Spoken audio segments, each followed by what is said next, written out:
From the City of Angels off the Pacific Ocean, good morning, good evening, wherever you may be across the nation, around the world. I'm George Norrie, and welcome to Coast AM. Next hour, electronic harassment. It's happening worldwide. Here's what's happening. A story that went widely unreported by the mainstream media over the weekend, and it's a big one. New Orleans police now have identified a suspect in connection with a shooting at a Mother's Day parade that injured 19 people, including two children. Did you hear about it? Residents expressed outrage over the violence. Police said the suspect, a 19-year-old, remained at large but had been identified by multiple people. He was arrested in March last time and has a criminal history that includes charges for possessing narcotics and a firearm and resisting arrest.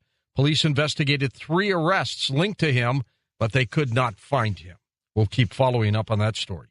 In the Los Angeles area, Culver City, police found multiple suspicious devices. What could be pipe bombs, they're not saying yet, but they had many.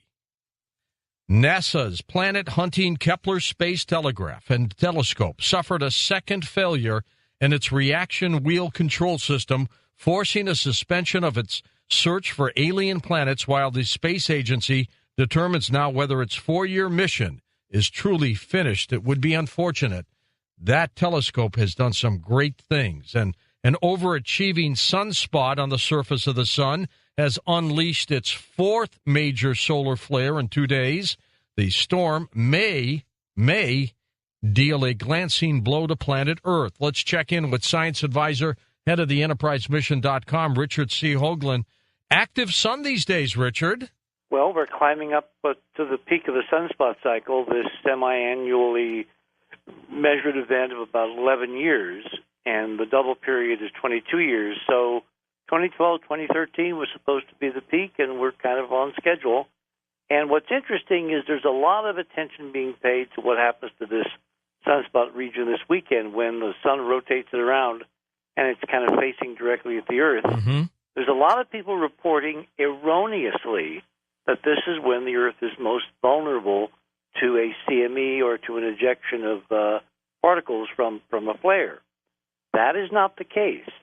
If you were above the sun, George, looking straight down, and you could see the sun's magnetic field, you'd see it spiraling outward like water from a water sprinkler. Right. So the flare region has to be ahead of us on the facing side of the sun, ahead of the Earth's orbit, so that the spiral pattern of the magnetic field lines would take the CME particles and we would cross them when they got to us. The odds of that are very small. That's why this is not a line-of-sight thing. So this weekend is not a dangerous period, and the longer this sunspot complex sits there, the solar surface will make it go away. It's a fluid dynamics process. If we get another couple of days to where the spot complex leads the Earth, that'll be 2 more days where the forces on the solar surface can basically break up the vorticity and remove the potential threat. I was going to say, Richard, that when we see these sunspots on the surface of the sun and then, they make their rotation, go around to the backside and they very rarely come back around again, don't they? Yeah, they have a limited life, and off the top of my head, I don't remember what it is, but it's a few days, maybe a week or 2 at most. So the longer we're not in a period where the particles can reach us and do electronic damage, because that's really what we're concerned about, satellites, long-distance radio, television, GPS, all that. The longer you delay that window period when particles could get here, the better the odds are that the complex will just merge with the solar surface because of the normal magnetohydrodynamic vorticity of the seething surface of the sun. It's a fluid in boiling motion constantly. All right. Any new events coming up for you, Richard? Funny you should ask. We just got back, Robin and I, from a delightful business trip to Hawaii. Nice for you. Spent a lot of time measuring the physics, met some amazing people. Shout out to Dave and Sandia again tonight. And I'm going to be delivering a preliminary overview of what we got at this Earthkeeper conference weekend after the next one on the 25th, 26th, right behind Graham Hancock. I'm giving a summation, 4 hours, of what we got. You're going to post that on the enterprisemission.com website? Post it on Facebook, send it over to Lex. Send it to the world. The key thing is, I think we've got torsion field communication signals when we were in Hawaii. And I'll lay out the data when I see folks. You got it. Richard, thanks. Water drilled from rock in a North American mine is among the oldest yet found on planet Earth. Dating techniques used by Canadian and UK teams suggest that the fluid is at least, get this, 1.5 billion years old. The water was probably once on the surface and then percolated through the ground where it became trapped at a depth of about 2.4 kilometers. It's a great story. Sad story out of Seattle. A man less than 2 weeks into a planned journey to dribble a soccer ball from his home city of Seattle to Brazil, the host nation for the 2014 World Cup, died after being struck by a car in Oregon. At 4:54 p.m. Eastern Time on Wednesday, someone downloaded the 50th billionth app from Apple's online app store. Apple will give the lucky downloader a $10,000 iTunes gift card. How about that? Researchers at the Salk Institute are making progress on a compound they believe could potentially stop the progression of Alzheimer's disease. No drug currently on the market can do that, so it's a bold claim. But by putting their compound through an especially rigorous experiment on lab mice, they've shown just how promising it is. Guess what that compound might be? Well, let's check in with Christian Wild. Here we go again, Christian. Well, I would have to guess, George, that it would be turmeric. You may be right. And the very good news is that for the first time, mainstream medicine might finally be realizing the value of a 4,000-year-old spice that coast-to-coast listeners discovered many years ago. Now, George, this is why a breakthrough for Alzheimer's disease would be so monumental. More than 5 million people in the United States currently live with Alzheimer's. And last year, it cost the United States healthcare $200 billion. But by 2050, according to the Alzheimer Association, their estimates say 16 million Americans will have the disease, and it's expected to cost the U.S. healthcare system $1.1 trillion per year unless a successful therapy is found. So according to UCLA neuroscientist Gregory Cole, whom I often quote, he says, even if these late-stage hopeful drugs do actually work, they won't come cheap. These drugs would cost patients tens of thousands of dollars per year, and at a time when, of course, we know the healthcare system is running out of money. So a trial like the Salk trial, as encouraging as it appears at its face, it could take 15 or more years for anyone who has concern with this disease, for themselves, for a loved one. George, I think the coast-to-coast show you and I did on Alzheimer's that's in the archives December 5th of last year could offer a lot of helpful information for anybody who is dealing with this ailment. I think so, too. And Christian, one quick question. A study came out last week about fish oil not being beneficial to the heart. Your reaction to that? I've heard from a lot of people. It sounds like it's got tremendous legitimacy to it. It's a little shocking when you look at the thousands of studies for fish oil, when you look at the fact that the Eskimos have the lowest heart disease on the planet, one of the lowest, and they eat fish constantly. That's their main diet. When you look at the fact that Sandy Shaw and Duke Pearson defeated the FDA on their claims to say legitimately that 77% of sudden cardiac death events could be eliminated by taking fish oil. When you look at the Swedish studies and how they found that when they did autopsies that patients who ate regularly fish, or fish oil in this case, that the endothelium linings of the arteries were so much cleaner, so much healthier. So that's, we're going to have to wait and see. Somebody can always come with something that it just goes counter to everything we've been told. It's so confusing too. When we talked with Professor Brian Peskin last week, he takes the other view that fish oil isn't good for you. So it's got to drive people crazy. Christian's website, myheartbook.com. In a moment on Coast to Coast AM, we're going to say goodbye to an old friend who's going to be off on a new challenge. We'll talk about it in a moment on Coast to Coast AM. And welcome back to Coast. I'm George Norrie. So I had this elaborate introduction made for this person I'm going to introduce in a minute. And all of a sudden I said to myself, why don't you just bring the person on and let everybody hear his voice, and let's see if they know who it is. So let's go to the phone. Hello there. George, thank you for having me on. Let me just say, any night I get to be on with Richard C. Hoagland, I'm having a great night. Well, if you don't know the voice, it's Ian Punnett, of course, our dear friend and a regular host here on Coast to Coast. How are you? At least for a little while longer. I'm great. Who's going to play Richard C. Hoagland in the new Star Trek movie? That's what I want. Well, that's a good question. Did he mention that? Knowing him, he'd probably want to play himself. I think that's well, old friend. Yeah. We're coming to the road here, aren't we?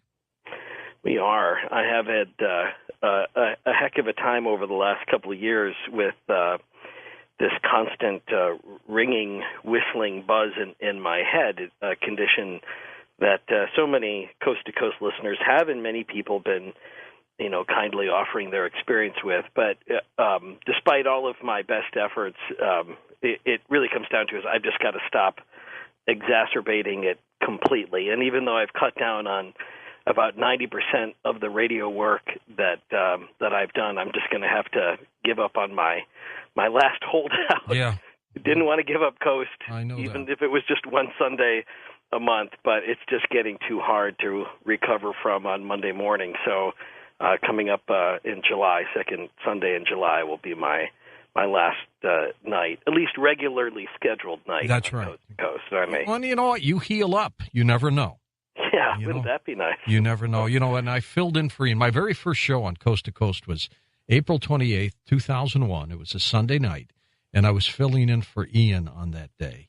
And gosh, Ian, now that you look back, it was so long ago. It seemed like yesterday, but not anymore. That means that somewhere there's a young George Norrie, the rise of a new George Norrie that will be ready years from now when you're ready to retire, who will come on and replace me coming up in July. You never know. So, you take care of the tinnitus, but thank you. The years of service that you've done for us, and we may have that opportunity with you to talk before the your last show in July, but this is also a new adventure for you. It's not over. You're not handing in your cleats if you're a baseball player. You've got something exciting to tell us. Well, and thank you. I've had some great successes in the last couple of months, and one of those is going to be this adventure of going off to grad school, and I'll begin the road to my PhD coming up in August at the Walter Cronkite School of Journalism and Mass Communications, which is in Phoenix. It's associated with Arizona State, but it's in downtown Phoenix, and that's wonderful. And they've just been great to me, and I'm looking forward to beginning that. And then, of course, as I see you were kind enough to put the link up at coasttocoastam.com, had good successes with this new book out, too. Oh, it's going great. The website, by the way, howtopraybook.com, howtopraybook.com. Name of the book, and I'll put my blank in there, How to Pray When You Blank at God, which, by the way, I looked at the charts on Amazon. This sucker is going like crazy. Well, and the interesting thing about Amazon is that it can go really high, and then a couple of days of people not ordering, it goes back low again, and then it goes back up high again, and so it's all in real time. But yes, I've been super flattered, and I think I emailed you the news that we just found out that it's going to be translated into Portuguese coming up. That's exciting. Bypassing Spanish and going right to Portuguese. Aren't you on the CBS Morning News in a couple days? coming up on Friday morning in the 8 o'clock hour, at least, and we know the news cycle. You know the news business as well as anybody. I could always get bumped, but as I'm scheduled right now, it's the 8 o'clock hour this Friday morning on CBS Morning News to talk about the book. And so many people, have this quest about who are they, where did they come from, what are they doing here. I'm sure in your career, in your book, in just about everything you've done in your life, you've asked yourself all of those questions too. Have you found some of those answers? I have. And interestingly, I believe that we all have second, third, fourth acts in us, right? And that we can think we're heading down one path and then we end up in another. And I've always believed that I'm following a call, and so I see that as sort of a divine call that I feel like since I was very young, I know I've been following something. Where it was eventually going to lead, I could never tell. I just knew that I had to stay in contact with that sense of the divine, and along the way, things are revealed to me, and I begin to learn more about myself, and I never would have thought that I would go back for my PhD, for example, but then this tinnitus thing happens, and then I know that about myself. I sat down and I had to think, well, what can I do now? And I know how much I enjoy teaching and researching, and so I started that pursuit, and then suddenly that's happening.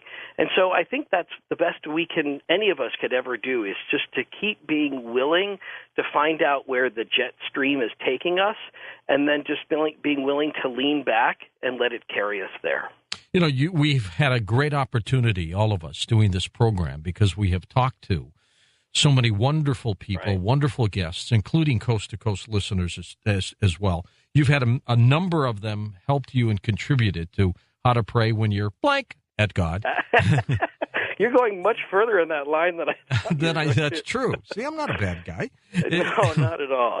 And yeah, so this is the beauty of this book, and maybe even sort of a reflection of what we were just talking about. The original notion started when I was in seminary, and I started collecting these angry prayers, and I started to talk to people as a chaplain intern doing a couple of rotations in hospitals, and I realized just how much anger toward God or confusion people were experiencing about their life and wondering what the heck happened. And, I thought I had it all figured out, and if I just followed these breadcrumbs, it would take me down, this path, and then they're just very disoriented. And so as I started to work on this book, it was, I thought, going in one direction when so many coast-to-coast guests had an impact on it. Dr. Andrew Newberg was a guest I had on some time ago who had written a book about the effect of God on our brains. Mm-hmm. And it's a really interesting book, how God changes your brain, breakthrough findings from a leading neuroscientist. And he was working on this concept of neurotheology. And one of those things that will always hang us up is anger. And when we are, even if we're not a person of faith, even when we just meditate on something other than ourselves and we think about something bigger than us, a divine, without necessarily even getting specific about God, our brains function better, our bodies function better, we make better decisions. And when we don't, when we let anger get in the way, it actually can undo all of the success that we have. And that's one of the ways. He was one of the people who is very instrumental, but tons of coast-to-coast people have been, and I'd love to tell you more about that when you have time. I know we're coming up on a break. I don't want to get you behind. You may be one of the only guests who knows about a break coming up. Well, I don't even have an accurate clock in front of me. I'm just sensing that. You're about 45 seconds to the break, so that's good. You got that clock in your head after all these years. Well, and Greg Braden, who you've had on so many times, he was extremely encouraging on this concept early on. And Dr. Judy Orloff, of course, Dr. Judith Orloff, who does the psychic vampire. Oh, I love that topic, too. Oh, and she's so fabulous. And so she's had a great impact on this book. And so all of these coast-to-coast guests in the past have contributed. you'll see their hand in here, sometimes visibly, sometimes invisibly. And the important thing is that we got to get anger out of our systems or it'll kill us. And I can prove that. All right, Ian, you stay with us. We're going to come back in a moment with, of course, Ian Punnett. We will take some of your phone calls. Also, it's a great opportunity, a chance for you, though. Ian's going to be with us through the middle of July. If you want to give him a quick call and a chat and thank him for all the work he's done, please do so. I'm George Norrie, back in a moment on Coast to Coast AM. And welcome back to Coast. I'm George Norrie with our special guest this hour, none other than our own Ian Punnett, by the way, whose book, of course, you can get at howtopraybook.com, How to Pray When You're at God. Ian's back. And it's in every bookstore, too, or at least I'm told. So It is. I mean, it's doing very, very well. I'm very proud of you for that. Yeah. I'm proud of you for this show you've got coming up next hour. I'm very interested in this topic. Electronic harassment. Yeah, boy, that is just bubbling up everywhere, isn't it? Yeah, it sure is. I mean, this whole planet is top but secret. especially from the top down, too, with all the government stuff and then the Associated Press story and, you know, I think we're just going to begin to see that story becoming a real trend, even with all of the supposed transparency, you know, safeguards that we have in. I don't think we haven't even begun to figure out the ways that we can get spied on. So how can we know what to look out for until we know what those are? When you go to the Walter Cronkite School of Journalism in Phoenix, and you're the scholar in residence, are they expecting some guy to just take the old, you know, mainstream media line? I mean, do they know what they have coming? Well, you know what? Let me just say, I wanted to be artist in residence, but as it turns out, they don't accept bean art. So no, I'm very flattered that it's that for the scholar in residence thing, and that'll be starting in the fall. You know, so much of what we do especially on a show like this, I think, is also the way that media is going around the world, which is everybody's got to keep asking questions. There is no centralized authority anymore. And so we have to do a better job of training citizen journalists. And just because you've got a blog, it doesn't mean you're going to do good journalism. No. And I think that's also something that the world is seeing. We have to find ways to reach out to people to make sure that we keep the level of professionalism high. It is amazing the venues that are available now. You know, when I started, Ian, and I'm a little older than you, but I mean, at that time we had just the three major networks. You know, radio was what it was.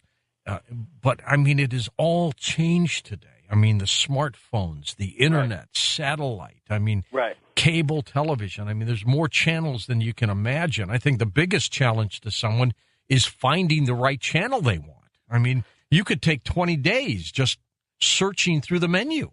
But in a lot of ways, though, kind of what's new is, or what's old is new again, or vice versa. I can't remember how that would work here, because you think about it back to the days in a major metropolitan city where there would be 35 newspapers on every corner, and every political group would have its own newspaper, yep, and the Swedish American newspaper and the Polish American newspaper, and it was that.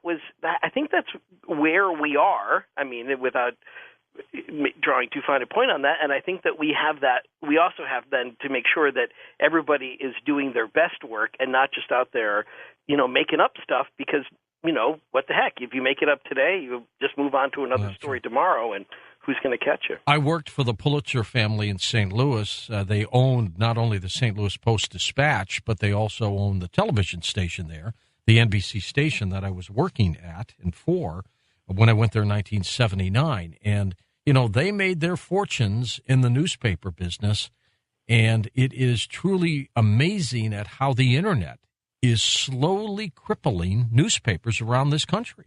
Yeah, for print, yeah.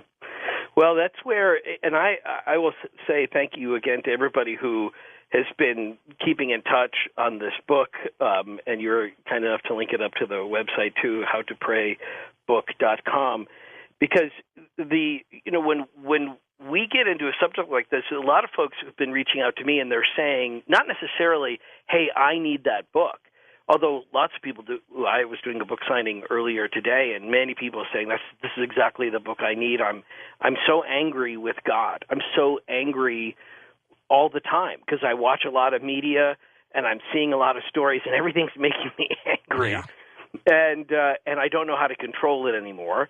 But other people saying, this isn't for me, but I have my father or my mother, or we lost a child, or it just terrible stories, but filled with pain and frustration, and people stopped connecting to the divine as a result. They stopped praying.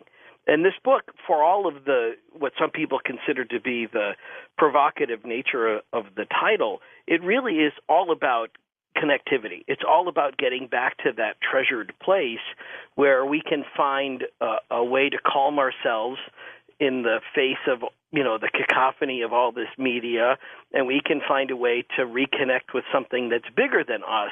But it's hard to do that when you're so filled with anger that every time you think about praying, you can't make the jump to light speed anymore. No, you can't. We're going to take calls with Ian Punnett in just a second. Isn't it possible, Ian, that the belief of God might not be, as so many people believe, and religious organizations want you to believe, that, we're not dealing with a individual up there in the clouds dictating things and getting involved and picking and choosing who lives, who dies, but that it's something broader than that. That there's, and I'm definitely convinced there's something there. I mean, life itself is the mystery and the marvel, but maybe it's just some kind of energy that we're all tapped into. Maybe we're all the gods. I don't know.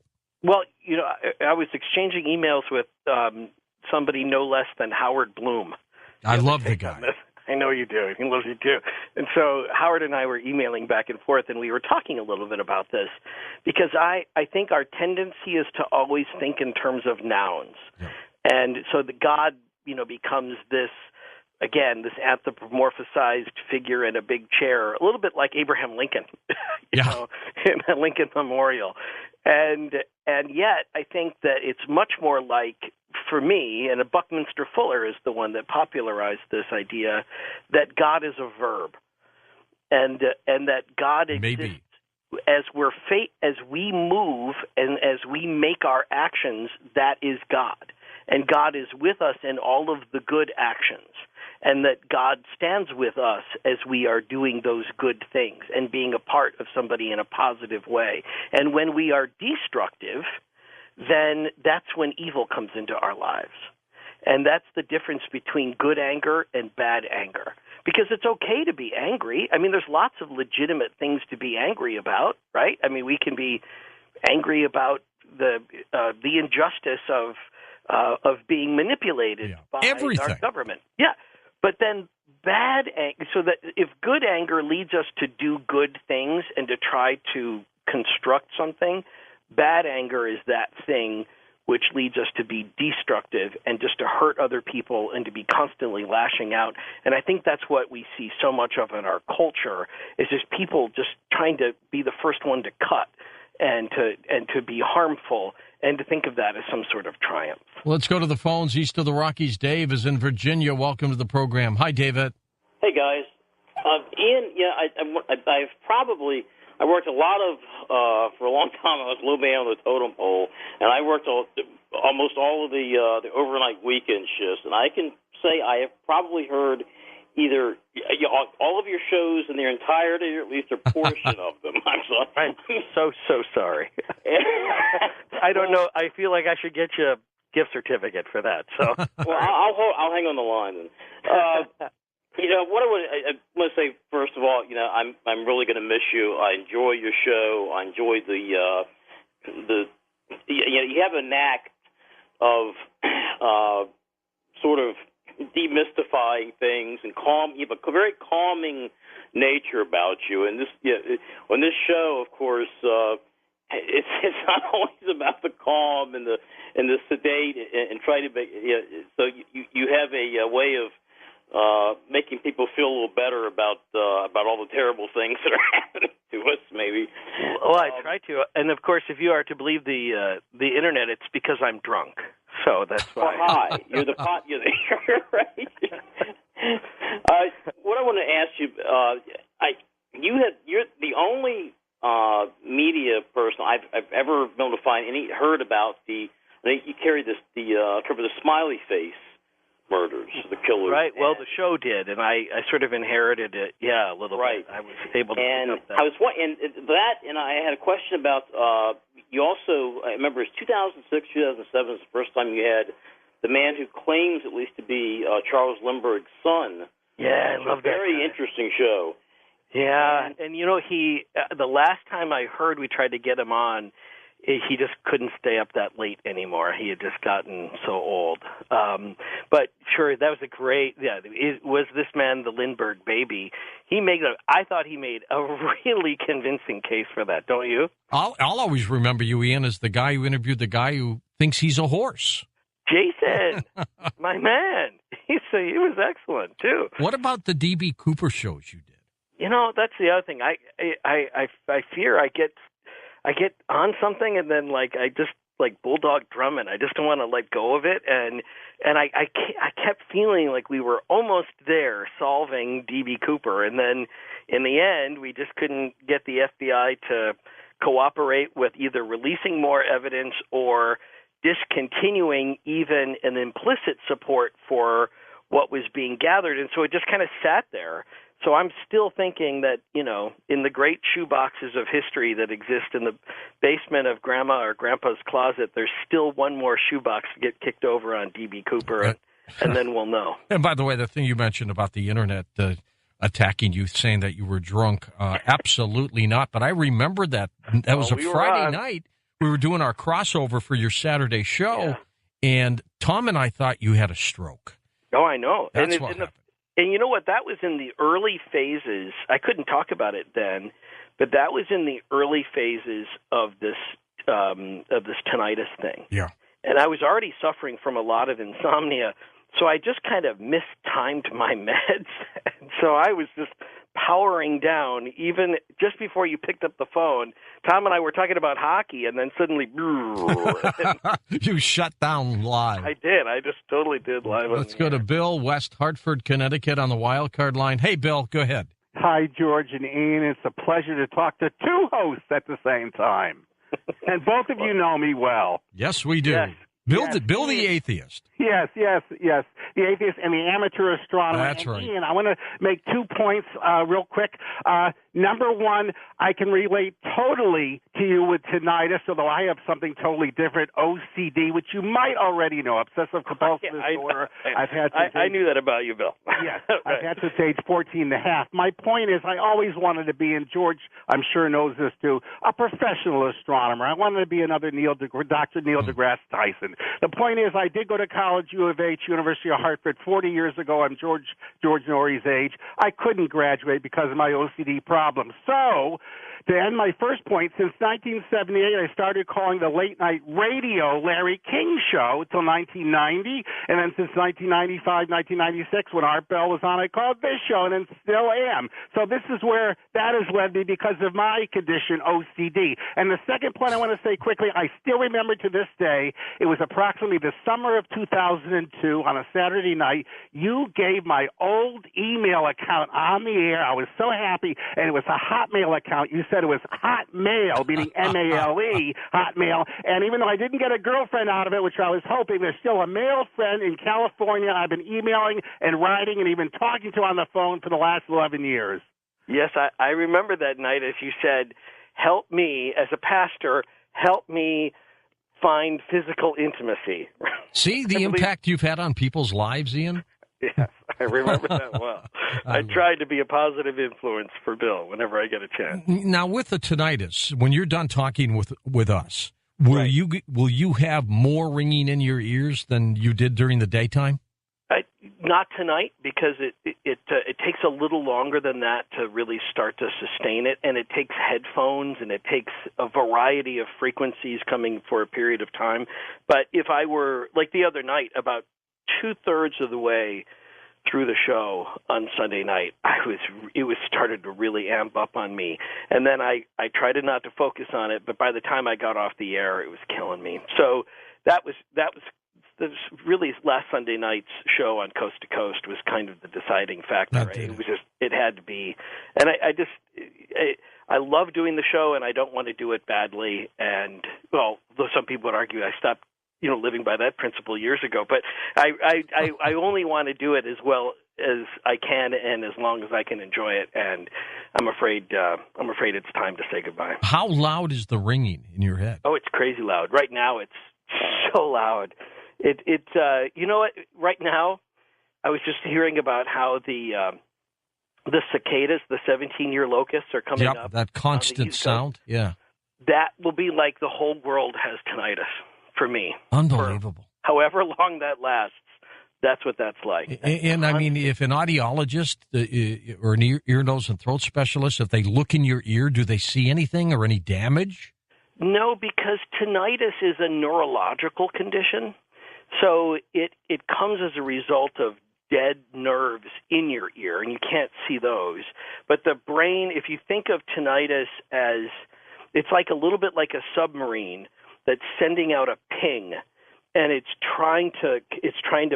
the brain is trying to find those dead nerve cells, and so it's just pinging, but it doesn't know to stop. And so the ping is 24/7, and it goes louder, rarely goes softer. It can just, I'm at about a 7, and it can go up to about a 9, and those are excruciating days. Frustrating. Another call. It's Zeke in Victorville, California on the wild card line. Hey, Zeke, go ahead. Hi, George. Hi, Ian. Hey, Zeke. Just real briefly, because I know the time's running out. Ian, I was wondering if you have heard of the work of David Haskam, MD. He wrote a book called Back in Control, A Spine Surgeon's Roadmap Out of Chronic Pain.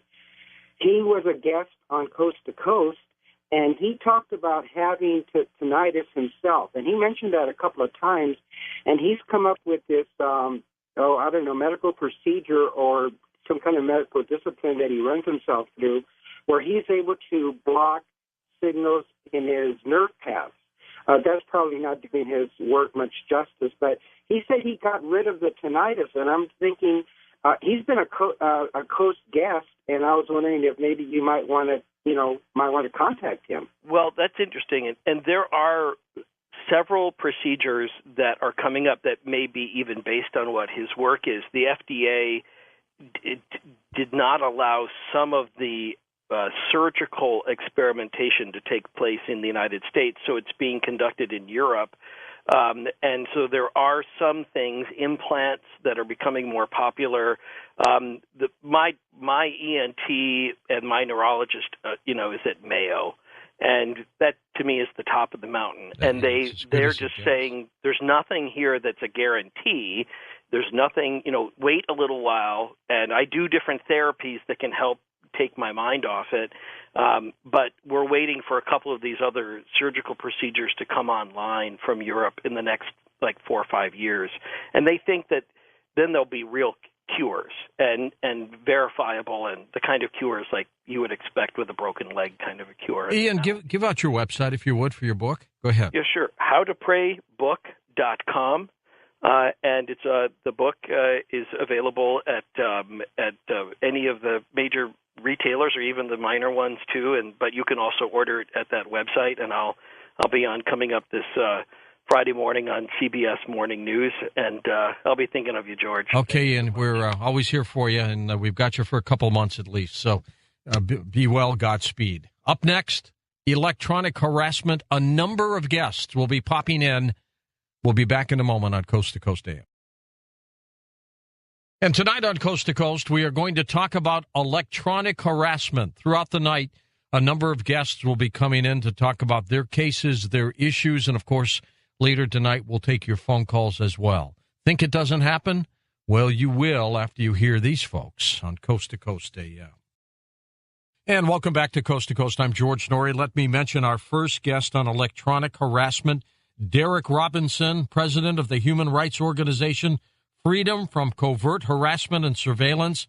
His website's linked up at coasttocoastam.com. The group formed back about 8 years ago, addressing the issues of organized stalking and remote electronic assaults, the secret research and deployment of these devices and techniques affecting the multitudes of people around all over the planet, actually, who are mostly unaware of their existence. Let's first bring Derek in here on Coast to Coast. Hello, Derek. How are you? Hi, George. Thank you for having us here tonight. My pleasure. Tell me how you started. What happened to get you, one, interested in this, and then finally to form the organization and to get rolling here?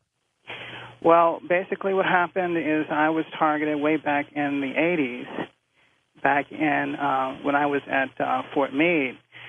I was originally in the United States Navy, stationed at NSA, is when I became targeted with what is now referred to as organized stalking. That was the last year of my enlistment when that started up, and by the time my enlistment ended, it was still going on. When I came back to Cincinnati, I found it had followed me. The harassment from the Navy had followed me here. So I kind of endured that for about 20 years until the Internet came along, and that's when I discovered that there were many, many other people who were also targeted, who were also being stalked, who were also being harassed, and afflicted with mind control technology. Derek, as this was happening, was there any point when you were saying to yourself, gosh, I must be paranoid, this isn't real? I mean, did you begin to doubt yourself? Well, I didn't, and that's because I was in a place, NSA, where these types of surveillance is common every day. So the surveillance idea, the following around, the stalking, was something that was not that foreign to me. However, it might be to others who had no affiliation with the military or with any type of spy agency. So it was fine with me. And then what I have found when people come to me is that they just don't know why that they are being targeted. They're average citizens.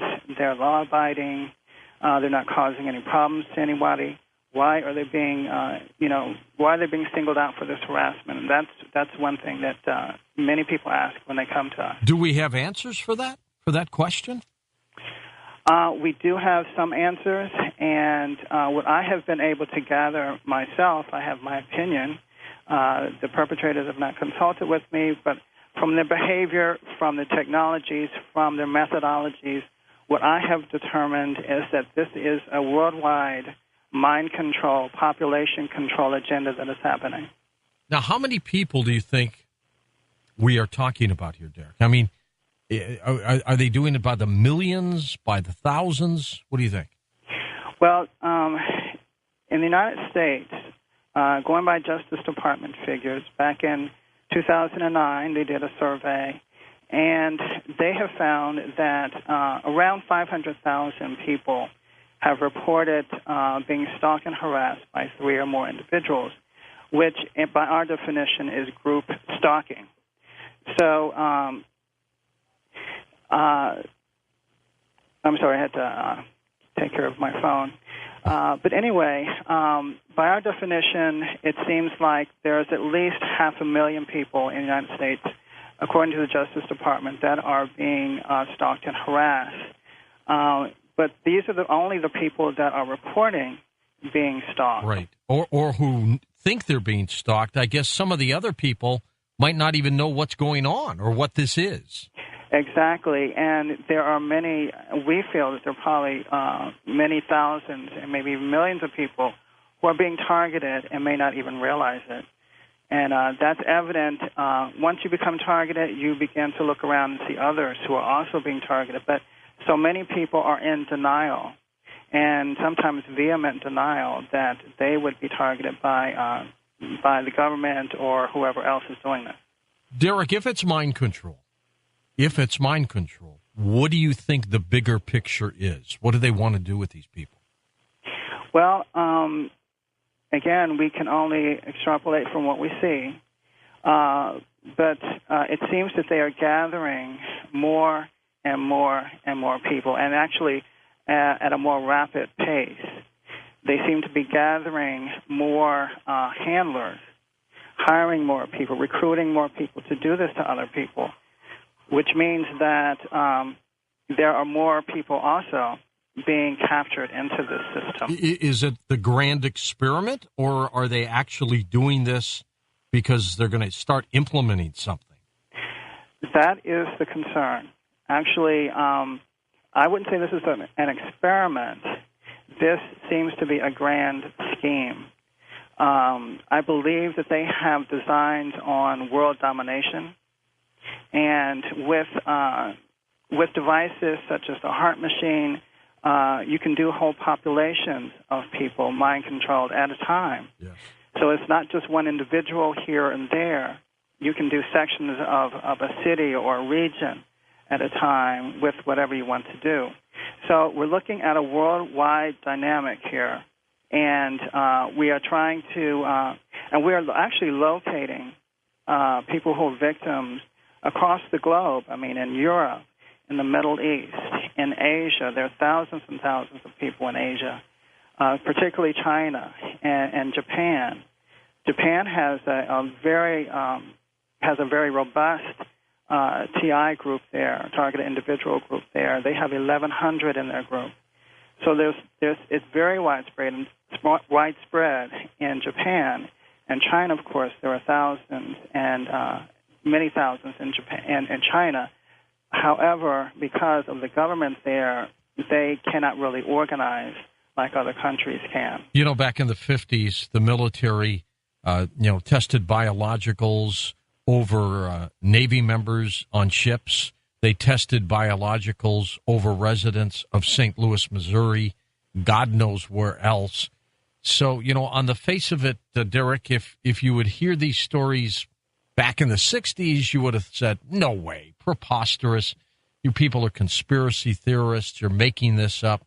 But now that you look at this and realize that those things did happen and they were true, that the possibility of electronic harassment, which could be the no way of the 2013 era, you have to assume that maybe indeed it is going on. And that's what's kind of scary to me. Oh, well, of course. If you look at historically, the government has always experimented on our citizens in a variety of ways. The radiation experiment and the chemical experiment. I mean, they've released chemicals over major cities just to see what would happen. And in St. Louis, for example, that has been in the news recently, and people are just finding out about these government experiments in some cases. But they've always experimented with a variety of substances just to see what would happen to people when they do. Even school children were given radiation in the New England area. School of children were given radiation just to see how it would happen, how it would affect their bodies, their system. So this is nothing new for the government. And these kind of experiments are going to be ongoing until the public becomes aware that they too might be experimented on, and they stand up to it. Well, I'm glad we've got organizations and people like you, Derek, out there. We're going to be talking with a number of other folks throughout the night tonight about this situation. What are some of the symptoms of electronic harassment? How will people know that this is happening to them? Okay, well, that's kind of difficult to pin down exactly because it affects people in so many different ways. I mean, do they hear little voices in their heads and things like that? Okay, yeah. I mean, you might hear voices that you know that are not your own, and that's one reason that people come to us, because they hear voices and they feel that they realize that they're not crazy, but they're hearing voices that they're telling them to do certain things, and they realize that this is not something coming from themselves, and they can't talk to anybody about this. They can't talk to their doctor. They can't go to the police. They can't talk to their family and friends. So who can they talk to about this? So eventually, some of them find us. But there are lots of things that they can look for. If they're there are physical symptoms such as heart attacks that might come up on a person suddenly. If there is burning or itching on your skin on your regular basis, that's also a symptom. Diarrhea or constipation. If all of these things start to happen, if you physically start to happen and certain body systems start to break down, or seemingly, if it starts to occur on a regular basis all of a sudden, then you might start to wonder what is going on. And these people are being selected randomly, or do you think there's a method to the madness? There seems to be across-the-board selection of people. We get, demographically, we have people across the board, from the elderly to infants, and racially across the board. All kinds of religions, ethnicities are affected. So it seems that they are targeting just generally humanity. So no one group is singled out here? Ethnic minorities as well as the ethnic majorities are also being affected. And if you look at our statistics, we have 72% of our group is Caucasian, which reflects the general population. So it's not like they're targeting certain minorities. All right, so it filters through whatever the general geographic makeup is percentage-wise. That's what it is. Yeah, basically, it's targeting of generally humanity across the board, and it seems like they are trying to come up with some type of microcosm of humanity so that they can see how these experiments are going to work on people in general, that they're kind of doing some type of eugenics experiment to see, what types of weapons are going to work on what types of groups. Interesting. Now tell me what your organization, Freedom from Covert Harassment and Surveillance, does. What we do is we receive complaints. We receive people that come to us who are suffering from the electronic attacks. They might be experiencing head pain that they know seems to be coming from nowhere. They might be experiencing the voices that they know are not their own. What percent, Derek, of these people are legitimate in terms of what's happening to them, and what percent might simply be some kind of mental illness? Because I assume there's a percent there. Okay, well, according to our surveys, about 20% of our population have been institutionalized for suspicion of being mentally ill. But of that 20%, some of them could be actually telling the truth, right? Most of them are. Yeah. They're just basically misunderstood. As far as mental illness, I don't know of anyone, maybe one or two people in all the years that I've been doing this that could actually be mentally ill. Wow. So most of the people who think they're being electronically harassed or harassed this way, it's really happening to them, in your opinion? Yes, it's just that they've not been able to share what's happening to them with anyone that could take them seriously. We do know about the synthetic telepathy. Those experiments have been going on for decades, since the 70s. And however, the general public, people's doctors, lawyers, or the families and friends of the victims are generally unaware that this technology exists and that it's out there and it's being used on people. So they finally find us, and that's only been because of the Internet. Exactly. How many people do find you? Is this a large number or small? We have a couple of thousand people in our, I'd say about 2,500 people that we interact with on a regular basis.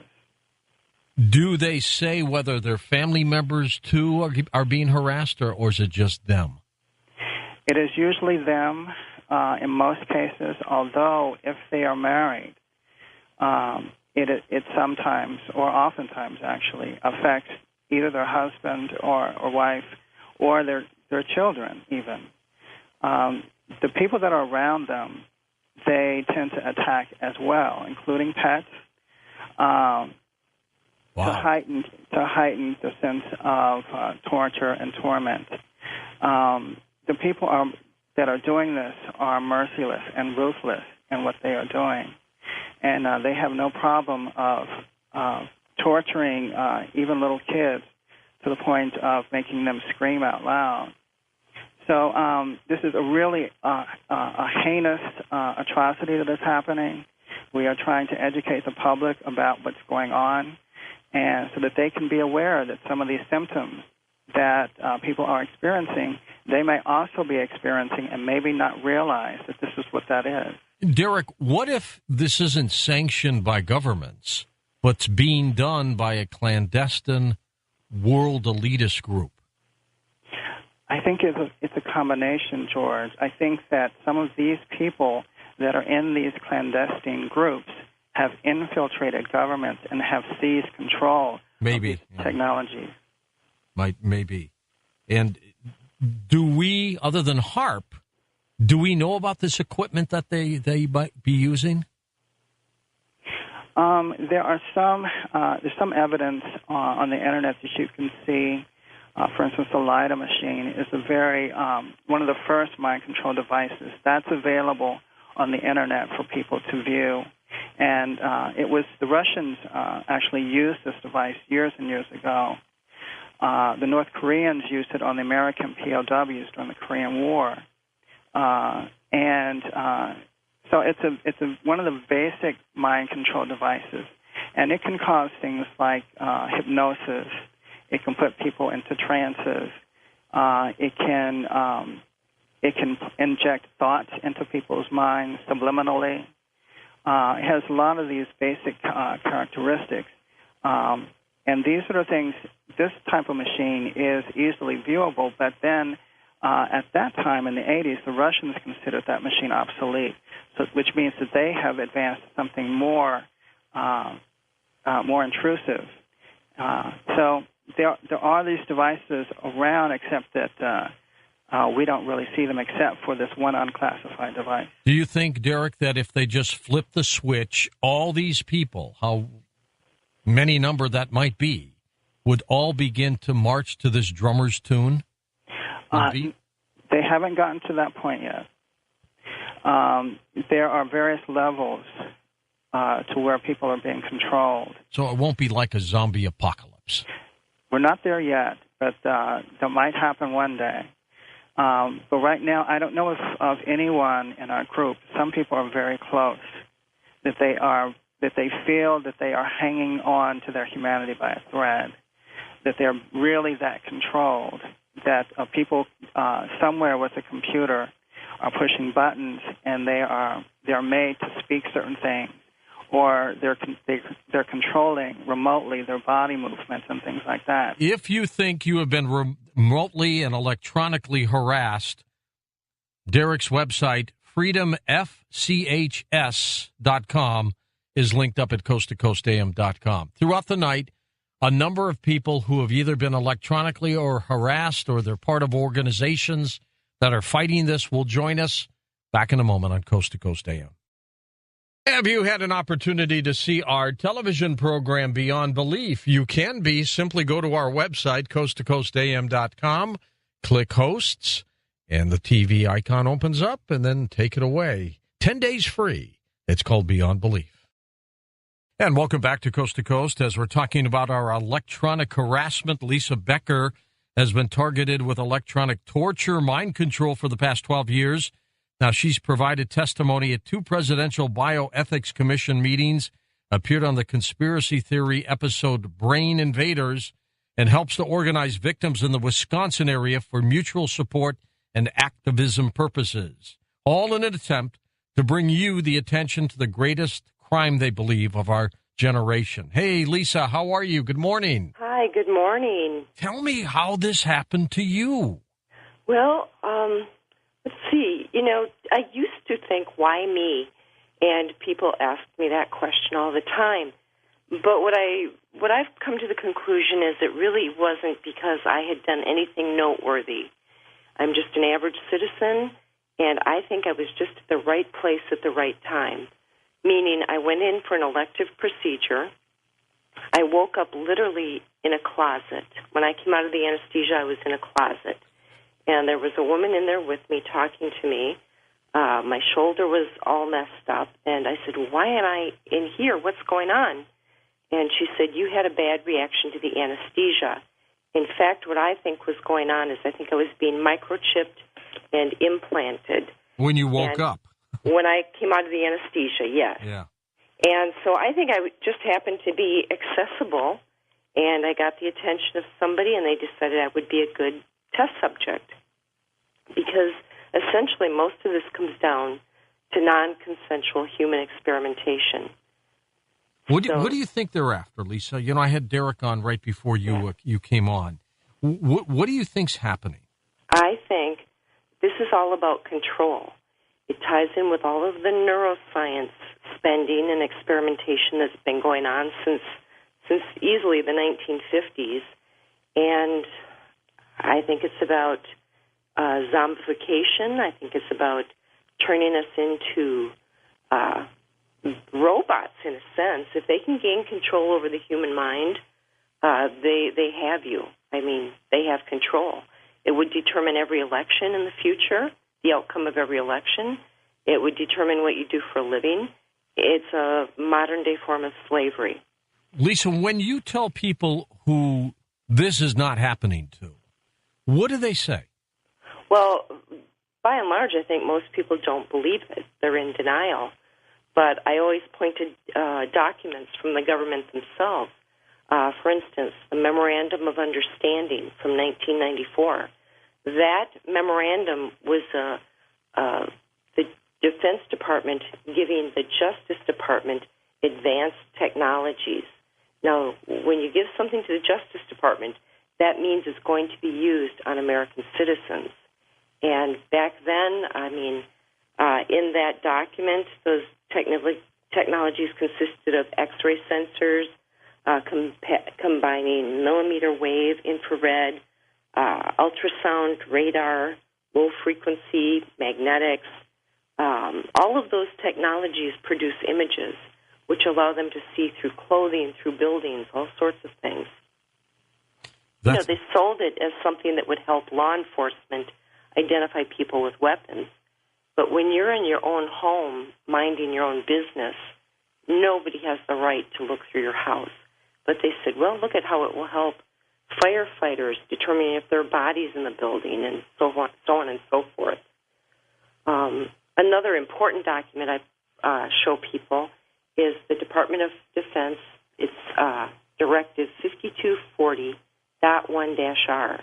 Within that Department of Defense directive, and let's remember the Department of Defense does not have the right to create laws, but in that Procedure 13 under that directive, it gives them the ability to test non-lethal weapons on American citizens.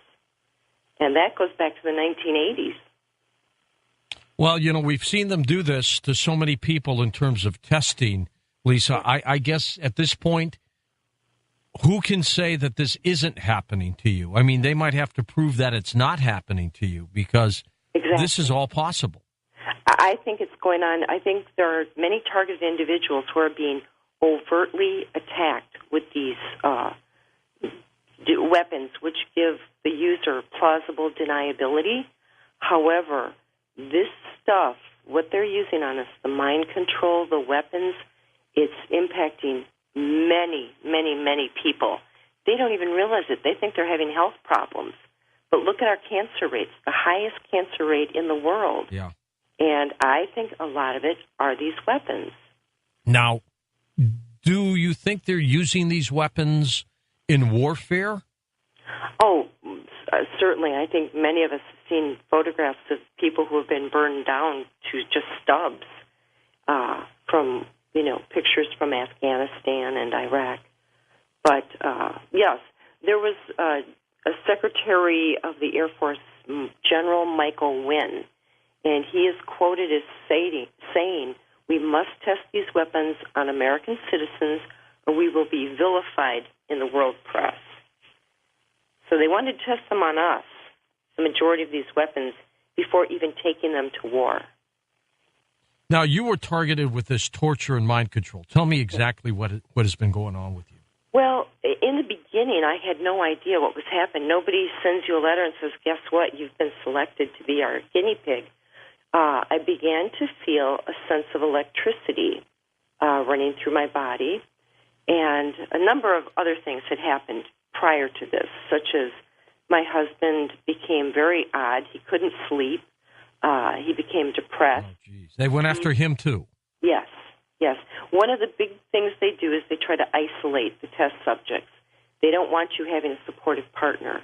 Now, are there people who are married? Yes, of course. But many of us who are to become really victims of this have been isolated from friends and family. And once they get you homeless, they've really, there's a good chance you will die from this. Now, what do you do next, Lisa? What's on your agenda? Well, we have a number of different pieces of activism going on. You may have heard this weekend we've got the Super Soldier Conference. Yes. And many people we're hoping will be attending that conference in Las Vegas. We've got an Email America campaign going on where we are sending out 100,000 emails to different people in the media and some legislators.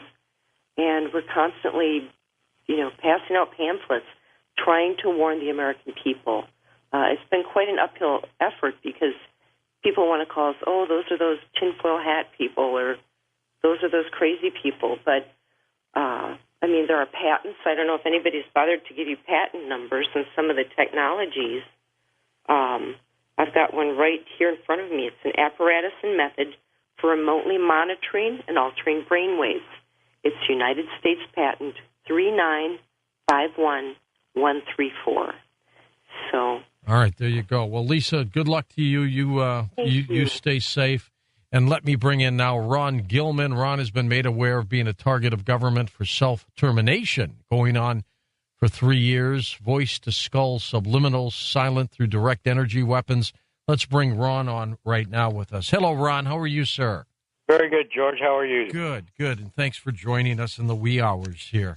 Thank you. Tell us a little bit more about you, Ron, and what's been going on. Well, George, I have voice-to-skull 24/7, 365 days a year.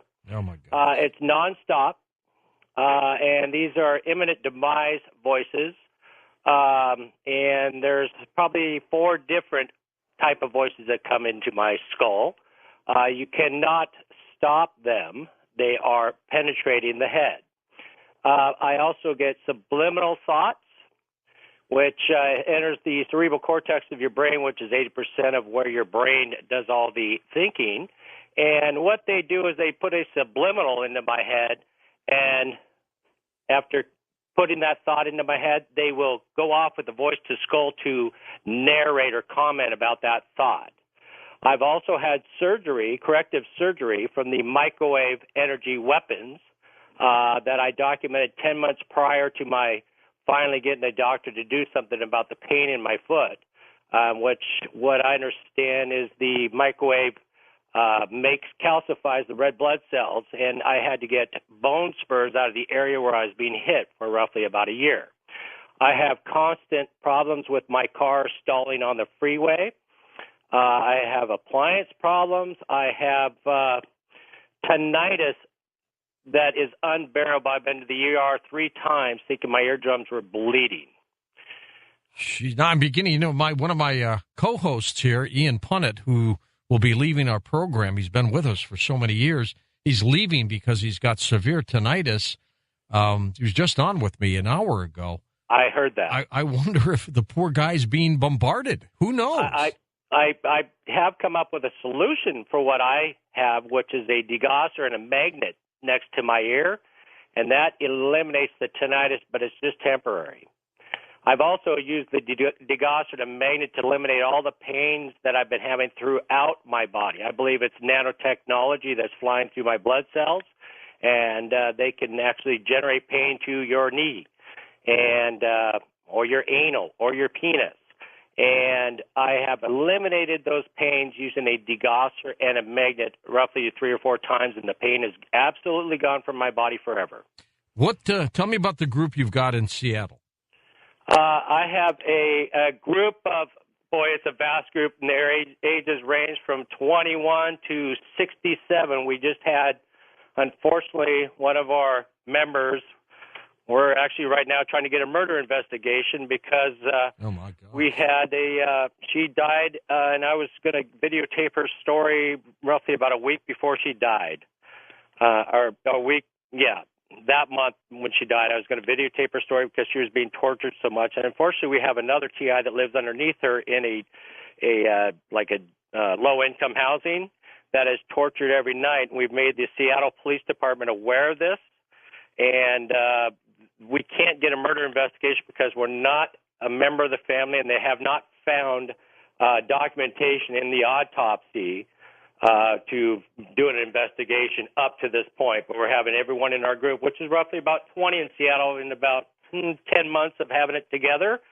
And I get calls from Canada from Europe. I get calls from everywhere because people see Seattle and they actually call me as the go-to guy from the Freedom site. So I have a vast array of people. I have a couple gay people. I have black people. I mean, it's just a 21-year-old to 65. You name it. You know, there's no not rhyme or reason. You've got everybody. I got everybody. Yeah, and they're all being very tortured. So. Let me ask you this. At what point do people don't believe any of this, Ron? Well, unfortunately, George, they make the last year of my mom's life, they made subliminal thoughts go into her head, thinking that I was crazy after 47 years of knowing her son and being truthful with her, that she one day was listening to me. The next day, she didn't want anything to do with me. So just like that. Just like that, yeah. Oh, yeah. They could put a subliminal in your kids. They put a subliminal in your friends and family, your circle of friends and family. So that's how we get isolated. Now, isolation is the worst part of it. In your opinion, why are they doing this to people? In my opinion, well, I'm with Derek. I believe we're beyond the experimental. We're in the... You're into the application stage. Yes, sir. I actually am a victim because I got 1,756 people reinstated with DSHS insurance with Washington State. After I did that, a few phone calls to senators and DSHS and emails, all of a sudden my emails don't work, my phones don't work, my cars break down, all this stuff. But I reversed 1,750 people losing their insurance. They got reinstated, and my life became hell. Is there a way out for you, Ron, or what? Well, Tom, George, I've actually proved already in the case of court that I am a victim of electronic surveillance and harassment from police, and my ticket was dismissed. Fortunately, the judge actually watched the conspiracy theory show on The Voice to Skull, and so he knew about that. And when he saw me, he was his jaw dropped open. He said, "My God, there's one in my courtroom right now." So I got lucky there. But I've actually been separated from at the time she was 15 years old. I've been waiting 3 years now in the Shoreline District Court for getting my domestic violence that they falsely accused me of to separate my child and myself.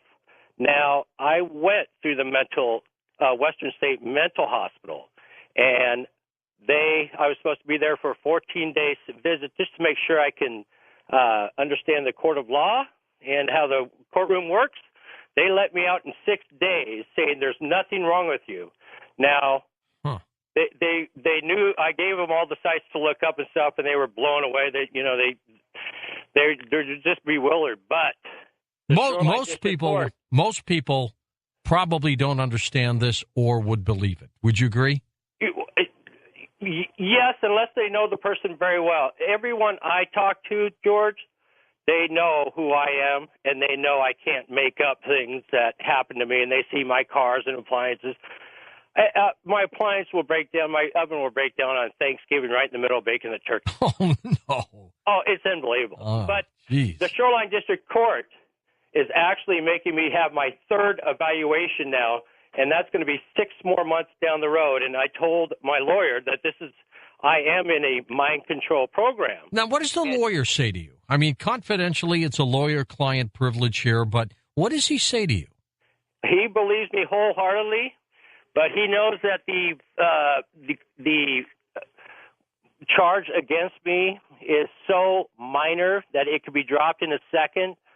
But the reason why I'm doing it is so I can bring up in the court of law what happened to me prior and during all this false accusations. I am trying to bring this up in the court to prove mind control is happening in the Seattle area. Are you going to be able to bring witnesses and things like that? I am, yes. Are you going to get some media coverage on this? I am hoping to. I actually was in. I tried to call you 3 or 4 times during your last programs, and I was on hold, and they disconnected me, just like they did tonight. They turned off my phone system, so I had to do some miraculous stuff to get my phone back on. But jeez, I was in cahoots with a Seattle Times columnist, and because of the DSHS factor, and all that stuff, she was interested. But unfortunately, they can morph voices on, phone calls, and they can use my voice and make me look like a total idiot, and the person won't be able to pick up the phone or email me again. They can intercept your emails, and I actually emailed the Department of Defense last week, and right before I was sending it, they erased the whole thing, and they shut down my email. How many people, Ron, do you think are involved in doing this? Well, unfortunately, I've come across a lot of, how do I say this, a lot of policemen, a lot of doctors, and... So it's organized. Oh, it's very organized, and it's very... I will never believe it's too far to stop. I believe if we made the public more aware of what the atrocities that are coming down the pike, that there will be I wouldn't want to say a revelation, but there'd be a lot of people saying, what the hell's going on here now? Well, you take care of yourself, Ron. In a moment, we're going live to Ireland to talk with Miles Johnston about all of this. He'll be with us for the rest of the show as we bring in some other guests as well as we talk about electronic harassment tonight on Coast to Coast AM.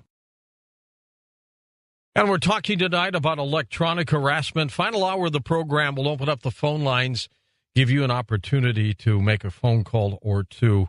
Truly, it's happening to a lot of people, but most people who simply aren't aware of this think these people are whacked out, they're strange. We're going to get to the bottom of this. Continuing when we come back on Coast to Coast AM. Okay, our next guest, Miles Johnston, is a veteran UFO researcher from Belfast and creator of the Irish UFO Research Center in the early 1970s, producer of the historical Irish-era documentaries on higher consciousness radio station. It's called Pirate in Ireland for a couple decades as well. He's the co-director of the AMASH project, which was founded by Joanne Summerscale in January of 2011. She'll join us in the next half hour as well. Miles, welcome to the program. Thanks for joining us. And welcome. It's great to talk to you, George. I'd just like to thank Lorian for the wonderful Super Soldier Summit conference, which I'll be speaking at this weekend in Henderson. Henderson, Nevada. Exactly. You're going to have a lot of people in attendance there, by the way. Yes, so it's going to be wonderful. Good time. I want to get into harassment, but because you have a strong UFO researching background, Miles, just for a few moments here, tell me what's going on in your neck of the woods with UFO research. Well, what's happening is the AMASH project, which is a new project here, is to reveal the contactees and abductees in the British Isles. And this has been pretty well heavily suppressed and poo-pooed in the last 20 to 30 years. And we're proud to be able to get some very brave people to come up to the platform and actually talk about it. The British government, of course, through Nick Pope, you would have heard, is releasing their files. I think they've been releasing them a little bit earlier than in the United States. But we're doing a lot of work to have disclosure through exposure. So what we do is we produce witnesses who've got some pretty serious things to say, put them right up front. We put them on the YouTube, Megawatts 1066, and we've just held a second conference in our Young Life only about 6 weeks ago, and we're getting people, actual witnesses, not people who publish books or whatever it is. I mean, we have them as well, but the actual witness standing up and actually speaking publicly. I mean, we think this is a really powerful thing, and it allows other witnesses to come forward as well. Well, you know, they did this over the last week or so here in Washington, D.C. It was the citizens' hearing, and they actually had some former congressmen and senators sit in on the hearing, which was a mock hearing, of course, but with real witnesses, and it was pretty enlightening. Steve Bassett, and he sat in on a couple of the Amash witness testimonies with a wonderful lady over here called Belinda McKenzie, who helps out in the background. And Steve's been working very hard, and it's really good to see him have such a success with that. Oh, it really is fantastic. Super. Now, how did you get involved in electronic harassment laws? Well, I'm an engineer, and I've been putting on some of the heaviest and biggest border blaster pirate stations, which we had to broadcast with megawatts of power to get a signal into Belfast way back in the 80s and the 90s and through to 2000. Then we noticed some of the guys who were running these stations were being abducted. And there's not a coincidence in that. And also there was a lot of activity with strange lights and temporal spatial anomalies and that sort of thing. But when your station manager gets taken 4 times, you start sort of paying a little bit of attention to what's going on. And we noticed that there were strange anomalies in the transmitters which disappeared when you looked at them. In other words, the transmitters would sort of like kind of talk to you as if there's a problem. And it wasn't until many years later we discovered what those actually were. They're called scuttlers. They're man-made hyperspatial devices which actually get themselves inside anything which has got information going through it. So a transmitter has got information going through it. And then we noticed that this also, through further contacts I have in certain agencies, that these things also, or things like it, are in the power stations themselves. And then they are communicating through the electrical power grid, and they've got a great source to communicate with, and that is every single home on the planet that's connected to power grids. And then we realized that there was a response to that when in another facility we had a whole series of electrical faults and problems, and they actually provided us with a number sequence, very simple number sequence, 1, 2, 3, 4, right up to 10, and then we got a response. And then we realized that there's something in the electrical power system which is intelligent and trying to tell us something. And when we actually disconnected power from certain houses, the atmosphere in the house totally changed. The atmosphere, wherever that was, completely changed. So we knew that we had some kind of to and fro intelligence happening. And what's going on is that there are people exploiting that for nefarious purposes to cause harm to individuals in their homes. And this is amazing. So they're literally using the power grid to seep through into your home to do whatever they have to do to either mind control you or harass you. Yes. And this movement away from the ordinary good old-fashioned light bulb, one of the biggest things about the good old-fashioned light bulb is that it damps out a lot of oscillations and interference and frequencies and things which come through the electricity line anyway. But by replacing them with light-emitting diode lights, it means that you've got a nice facility there right across the country where you can transmit any signal you want, and it'll flash. It'll be reflected in the light-emitting diode. I mean, this is what they actually use in fiber optics and send signals. So you've got a situation there where you've got everybody connected to a universal grid, everybody's got the new light bulbs, and then you can flash program people through the lights when they turn them on. And that's a very, very simple and very effective way of taking over an entire country by getting in there. The one thing everybody's got to have is electricity. And that's the real reason why they don't want people to have their own generators in the United Kingdom. That severs it then. It severs the link. And that's why they want people to have these ridiculous power solar cells and these ridiculous wind turbine things, which are the most grotesquely inefficient engineering catastrophes they could come up with. But the point about that is it means, you're generating power and you're selling it back to the electricity company, and, we'll make some money out of this. It's one of the greatest cons, but it keeps you connected to the central electricity system, and so then they can send whatever signals they want into you. And in fact, nowadays people don't bother having Ethernet cables to connect to their broadband or their computer broadband. They can send it through the electricity wires. Oh, that's right. That's right. Now, tell me. There it is. It's right there in front of you. Now, so through this, and they're doing this where primarily? In Europe or in the United States or all over the place? Well, I think they're doing it anywhere they've got centrally generated electricity. Which is everywhere. Certainly, some of the witnesses you're going to have on tonight have had a lot of harassment through their electricity and through other things like their central heating system, the radiators. So one is a low-frequency device, and another is a high-frequency device. And then, of course, you've got radio waves like Wi-Fi. Wi-Fi is one of the most terrible things you could have. This is absolutely bizarre, Miles, isn't it? On the face of it? Well, they've got them in every home.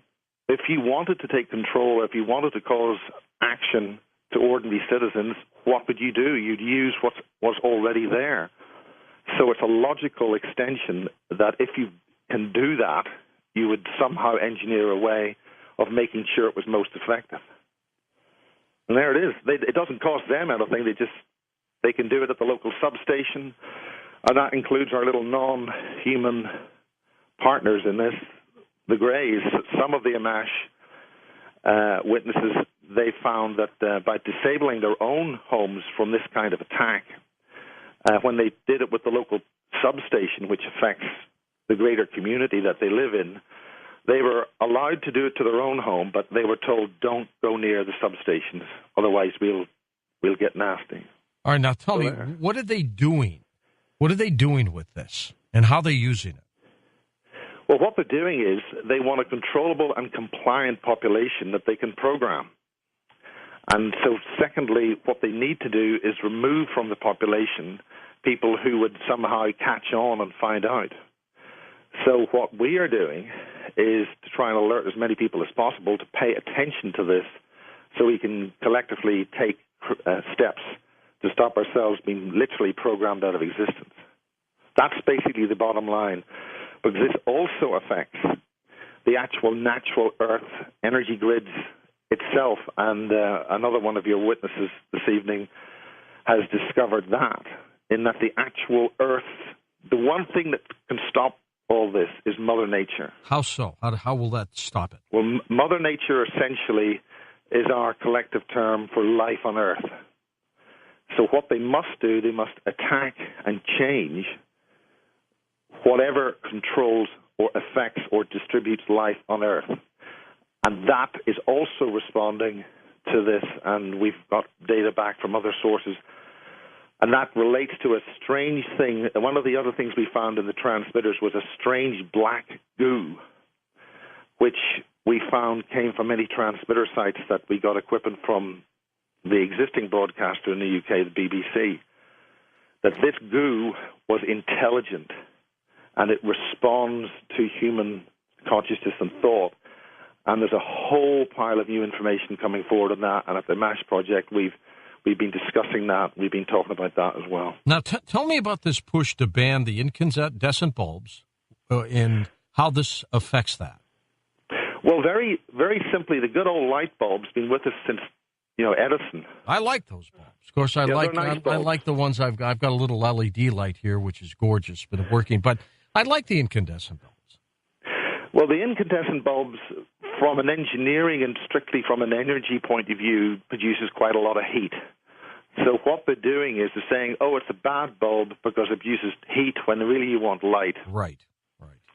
And so they've been able to use that excuse to and it's a fairly good excuse, it's a fairly good point. You know, if you want 100 watts of electricity, if you're going to use 100 watts of electricity, and a fair whack of that is producing heat and not light, you know, you could argue. And it makes sense on the face of it. It makes sense. Yeah. And that's one of the reasons why it's gone through so easily, because nobody would ever consider that they would use the light bulb as a means of optically transmitting pulsed frequencies into your brain for nefarious purposes. I mean, who would ever think of a thing like that? Nobody would. Well, the point is that's what those bulbs, the new bulbs, can do that. And the fact that you can transmit pulsed high-frequency data through your electrical wires in your house should tell you something, that if they can do it into your computer, and if they have a light which can pulse at the same kind of frequencies as what they need to control you, then the best thing to do is stick a light bulb in your house which can optically send that signal straight into your brain. Now, Miles, with all this, let's assume it's all happening. It's all going on, and it's happening worldwide to everyone. They must want something from us, right?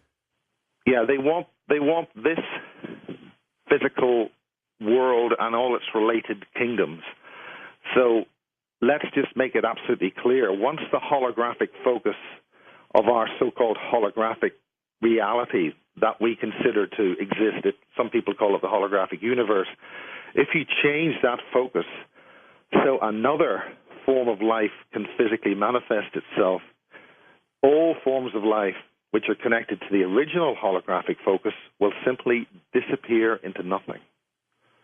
So this affects everything that we know is physical, including all those other realms which exist in the subsets of that focus. Some people would call it other dimensions. Some people would call it the next world or whatever. All elements connected to that are at risk if this is allowed to continue. And that is what we found out with the electronic harassment in Richmond, with a very brave woman who has really been harassed so badly that we discovered that the actual Earth grid itself is being changed. What they're trying to do that. And they've been trying to do that through some horrific purposes, which really too horrible and terrible to talk about, really. Now, do you think, Miles, that this is being done through governments or through black ops programs? The black ops. This is one of the problems, and I'll be talking at a Super Soldier Summit. I mean, this is something that the British military and people within the military were trying to stop way back, even before World War II. And one of the people I've interviewed in the Bases series, which is really about underground bases in Britain, and then it expanded to the whole thing over the last 20 years, they were desperately trying to stop the so-called Illuminati from activating this process to actually remove all physical life here. One of the common threads with a lot of the Amash witnesses is the total disappearance of all life on Earth. They're being shown this by the ETs. It's not the ETs are the problem. It's a completely different life force which is totally alien to our life. And even the life in this universe, it's so different. And in order for it to establish a foothold, it must totally change all existence, remodulate the existence that we live in. It's really serious. The person who's hearing you right now, Miles, who thinks it's not happening, and it's not happening to me, what are the symptoms for them? Well, I have to say that I thought exactly the same thing when I started the Basis series almost 20 years ago, that you cannot believe that the British are making, programmable generated life forms near the crop circles. People go to see the crop circles. They think there's actually something else going on and very close by in these bases with children and all sorts of things. It's absolutely horrendous. What you've got to look at is in plain sight, total surveillance society, total control over everything, special chemicals put into your food, banning you from eating wholesome, homegrown vegetables and milk. So our food supply is under attack. Our children are under attack. The way we are allowed to birth children is under attack. In this country, they're banning home childbirth. So the message is our very existence, our children, our reproductive system, our food is under attack by these terrible chemicals which are causing us all sorts of problems. That's the evidence right in front of your eyes. And this is the final push, in your opinion? Well, let's put it this way. We are the last generation. The Coast audience right now is the last generation of physical people who've got enough sense and enough awareness to realize what's going on and do something about it. Because the next generation, in the next 25 years, they are planning to literally replace human beings as computer programs and license those computer programs as valid human beings. They're going to be avatars. They actually want to take human consciousness and plug it into a computer, because these flat earthers, as I call them, think that the only subset of human existence can exist in a computer program. And they want to control it, of course. Of course, they are the 13th terminal in a 12-terminal network. And the other 12 terminals don't understand that it's a 13th terminal sending them false data and controlling them, if you want to have an analogy about computers. Do you know how scary this is? I think it's alarming, scary, and a lot of people will dismiss it and laugh it off. But when you begin to talk to people who've really been fighting at the front line on this for 50 or 60 years, we really have got to wake up. And this information is right out there in front of you. You can look at this on the internet, 2045.com. They want to do this, these scientists. It's there. The Cylons will be with us shortly. Yeah, that's what we have to watch for. And I think, George, you might be a Doctor Who fan. Oh, yeah. Yeah, well, just think what the Daleks were. Yeah. That was the BBC telling us this. That's true. 50 years ago. That's a good point. Miles, will stay with us. We're going to come back in just a moment. You're going to be with us for the rest of the night. But Joanne Summerscales joins us, and she is, of course, the founder of the organization AMASH, the project which was founded by her. And I'll have her explain a little bit more about what that is. We'll be back in a moment on Coast to Coast AM. And every Wednesday we sound off, giving you an opportunity to sound off. Simply send us your sound off to editorial at coasttocoastam.com. Make it about a minute long, and put your phone number there, please, and Tom will get back to you, and we may record you. Hello, this is Jack from California, and this is my sound off. In 1962, President John F. Kennedy gave a very compelling and motivating speech that challenged the United States to place a man on the moon, returning him safely to Earth by the end of that decade. This, in turn, gave us the impetus and initiative to achieve that goal, a goal accomplished with great success in the summer of 1969.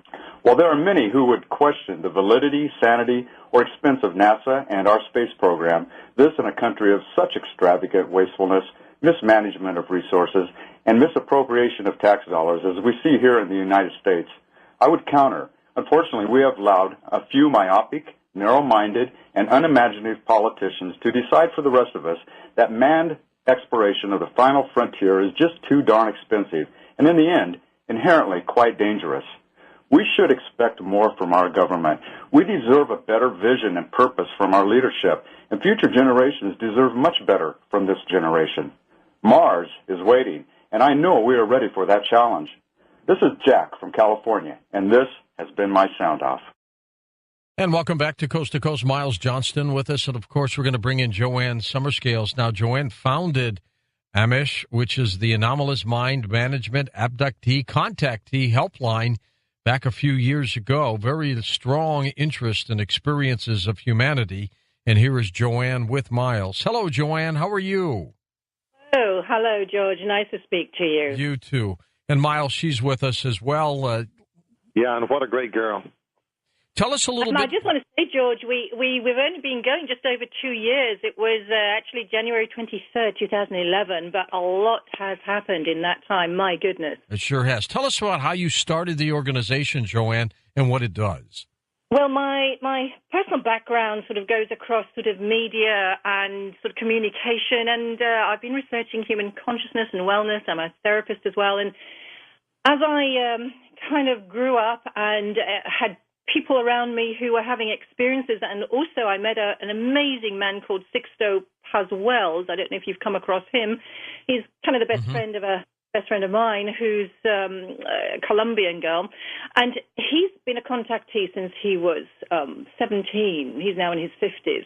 And when I met this extraordinary man, he's a very positive, initially they were challenging because when it changes your reality, it changes it forever. And that began a process in me of exploration of this whole different area of consciousness.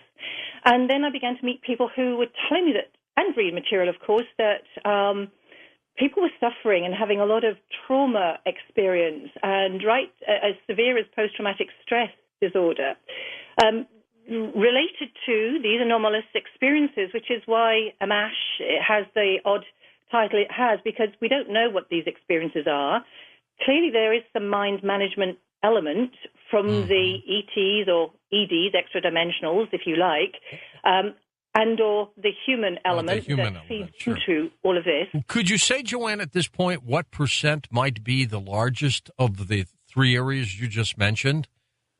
Dimensional, ET, or humans doing the abductions? Yes, you know what, George, this is a very interesting point. And I would find that very difficult, but let me have a stab at it. Okay. I'm not saying this is right. I'm just going to go for...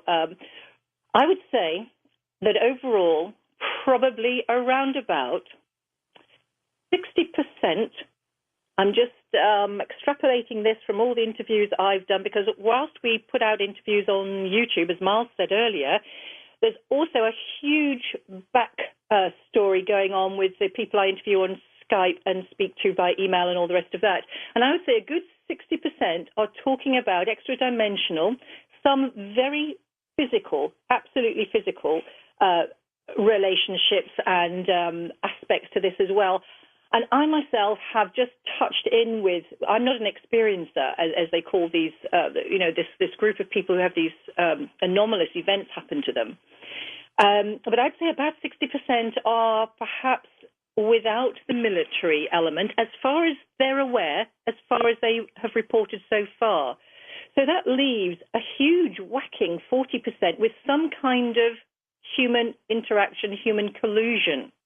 And I don't know how to define that or quantify that in terms of the what and hows and whys. Of course, we know the term MILABs, military abductions, very well. And people like Niara Isley, who I interviewed at the UFO Congress recently in Nevada, in Arizona, is a very good example of that. And we hear that quite a lot. So I would just take a stab at that, George, and say around 60%.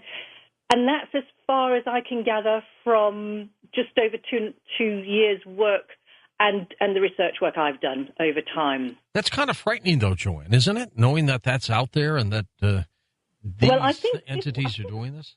I think what it is, George, is that there is very obviously, and I think it's pretty much in your face, once you wake up to this, it's undeniable that humanity is being recalibrated. The Earth is being terraformed. You've only got to look at the fluoride in the water.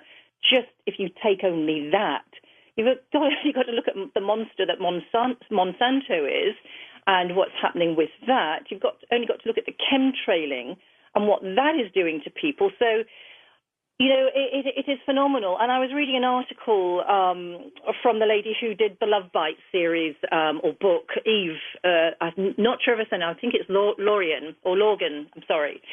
And she was talking about the fact that if people would only walk on the earth, I mean, literally take their shoes off and walk on the earth from time to time, what that would do, because the earth is electrically charged and the atmosphere is positively charged, that would help recalibrate and ground the human being as we are a structure. And actually, they've done quite a lot of testing on this, and I'm saying this for a reason. I'll explain in a second. And what that does, it actually changes the acidity levels in the body, and we know that a lot of diseases are caused by acidity, over-acidity, like cancers and stuff. And that, walking on the earth for just a little bit of time a day, which I don't do, by the way, but you know, I'm thinking about it now, finding a way to take my shoes off, and it actually changes the pH balance. And there's been some science done on this, and this is new news to me. I haven't, done a lot of research on it, but I thought that was absolutely amazing. So there are ways that we can be very proactive, very simple, cheap, sometimes free ways in which we can help recalibrate, fight back for our own sovereignty is what I'm interested in, and wake up. And as you say, George, I think although it does seem very scary, we're very intelligent, sensitive beings, and we can take back the reins of our own beingness and say this far and no further, And I would just like to mention, just at the back of what you were talking about before the break, I came across some work by a Dr. John Hall, who's an anaesthetist.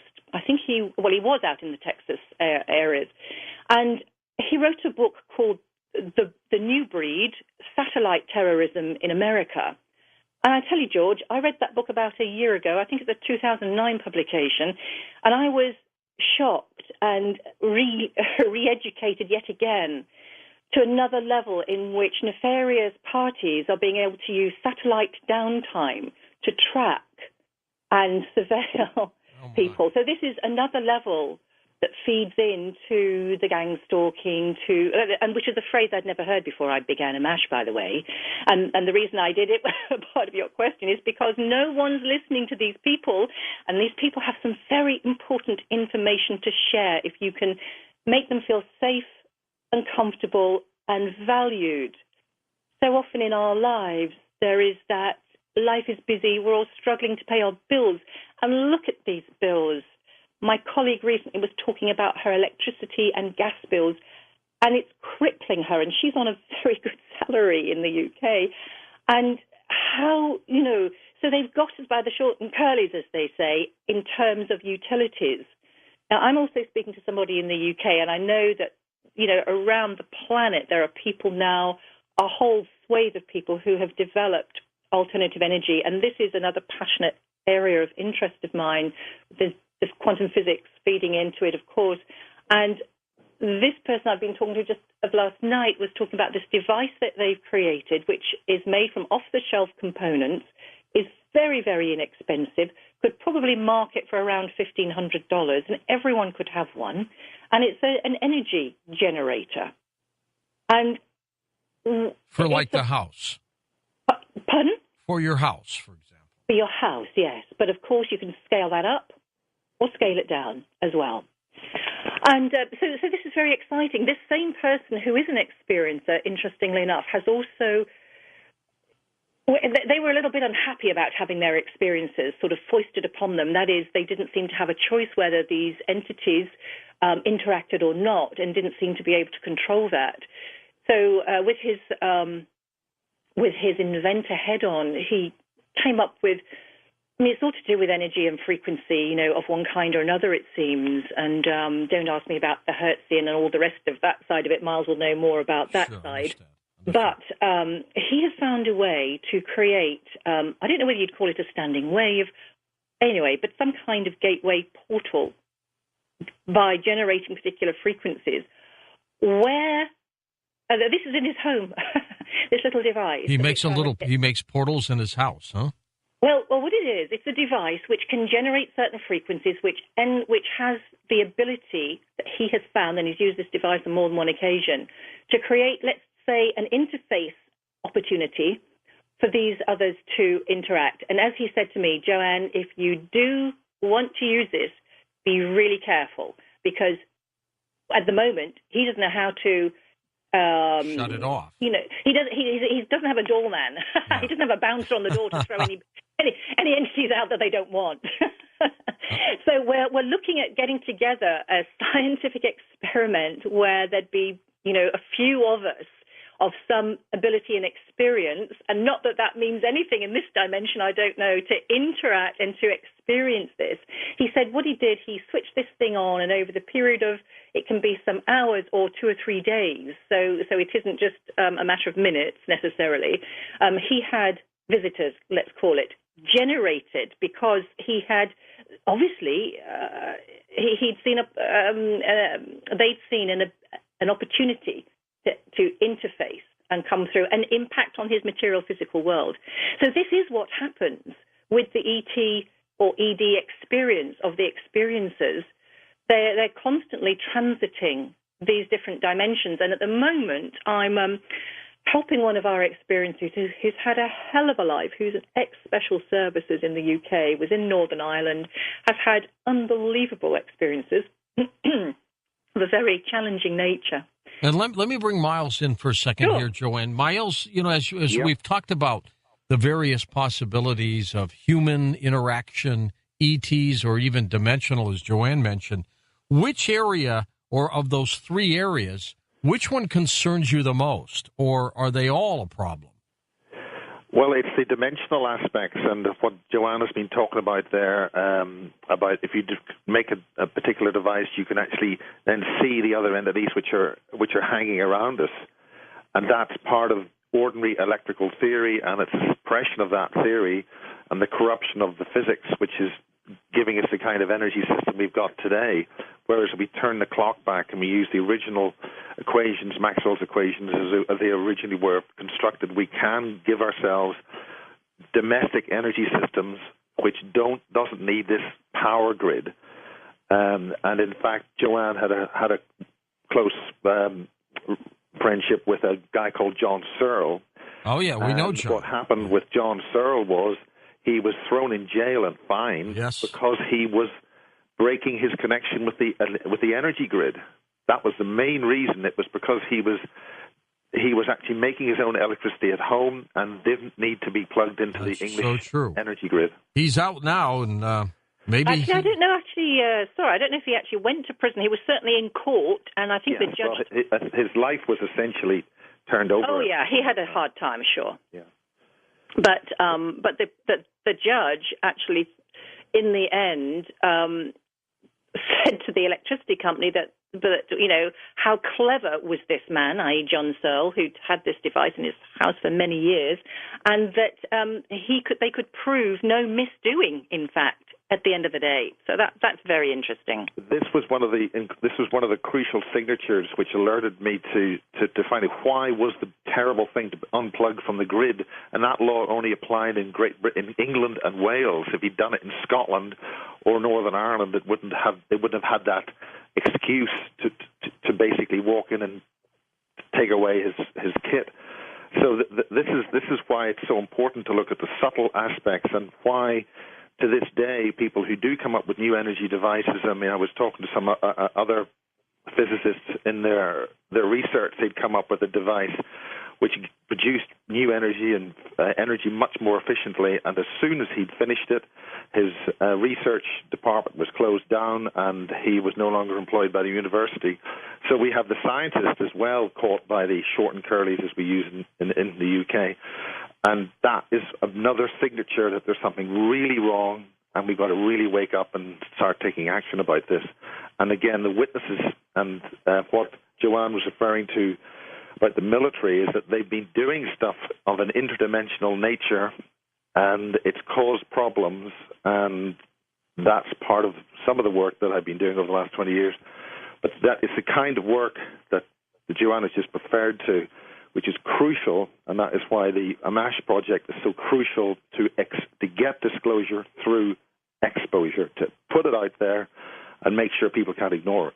And I think Searle is he in London, or did he go to California? Yeah, he's actually in Glastonbury, and I spoke to him. It was his birthday at the beginning of May, so I spoke to him then. And they're doing very well. I know they're in negotiations in the States because they're Brad Lockerman, his great friend there, and I know that they're doing quite a lot and moving ahead substantially. So, we may see something from the Searle camp soon, and that would be really exciting because John's had, umpteen years of work there, and it's about time that came forward. So I think we are getting to that, if you like, 100th monkey stage or critical mass stage with people with their devices. There's so many now, and also the consciousness, just people being aware, just everyday people going, yeah, I think there's something out there. What do you think, Joanne, might be the most pressing problem issue related to all of this for mankind? Well, I think it's the, I hate to use a stock phrase, but I do think it's the war on our consciousness. I do think it's the absolute out-and-out assault on human freedoms. I mean, we talk about surveillance in the UK. I mean, it is everywhere and it is bad here. But the constant dumbing down and limiting and appalling educational standards, and also what are they teaching our kids? And you know, there are so many on the positive side, which we don't hear of. There are so many amazing, and you might want to call them indigo crystal kids being born, yes, who are hitting the ground running in terms of their abilities at 2 and 3 years old to be reading, to be cognizant of complex structures and concepts.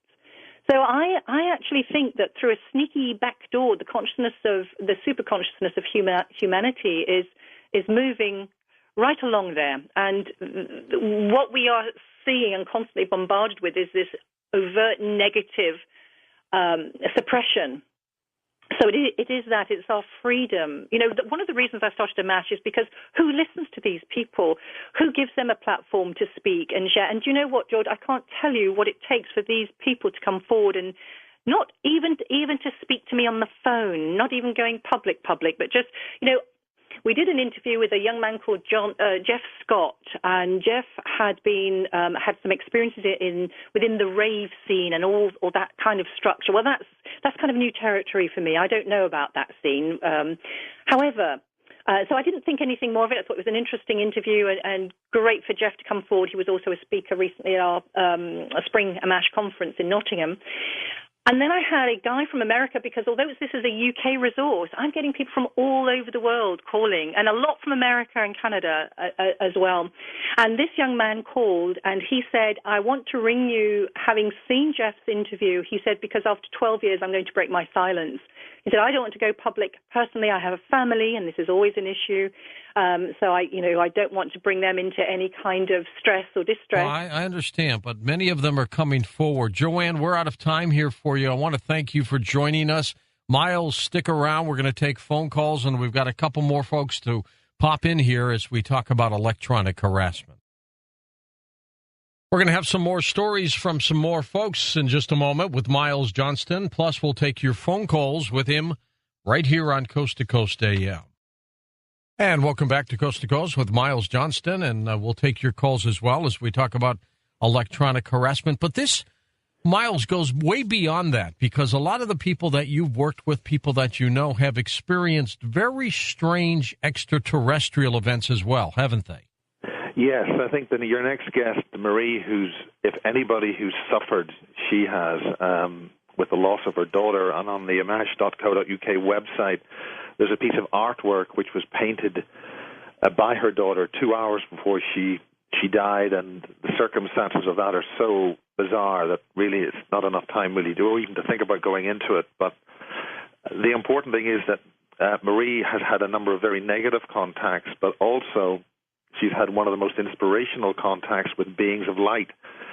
Whilst I'll let her say all that, but the important thing is that these are bizarre events that are happening, and we've got to pay attention to them. Yes, we do. Let's take some other calls. We'll get Marie in here in a moment. Kingsville, Wisconsin. Frank, welcome to the show. Go ahead, Frank. Hi, George. Thanks very much for taking my call. Sure thing. I've been trying to call ever since the beginning of the program. I understand 152,000 military veterans in the United States are losing their benefits along with their Second Amendment rights and other things. And for the time being, they've kind of stopped it. I've been talked to my congressman about it, and he sent me some kind of a cockamamie form letter. And I told him if he was going to answer me with that kind of a problem with a form letter, he better find other people to vote for him, because he's going to lose mine. So this thing is pretty scary. Well, there's no doubt about that. It is a bad situation. Do me a favor, during our open lines, call, and maybe we can help you address that a little bit more. Sue in Bemidji, Minnesota, east of the Rockies. Hi, Sue. Hi. Thanks for taking the call. Sure thing.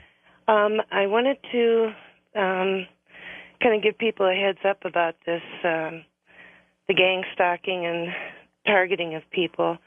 I've been experiencing this for a number of years, not so much with the electromagnetic sort of things, but I started going onto YouTube, documenting what was going on with me, and One of the things that I'm really concerned about is there's a number of groups that have started up on YouTube and have websites that purport to be helping or wanting to help targeted people. They trick you, don't they? Yeah.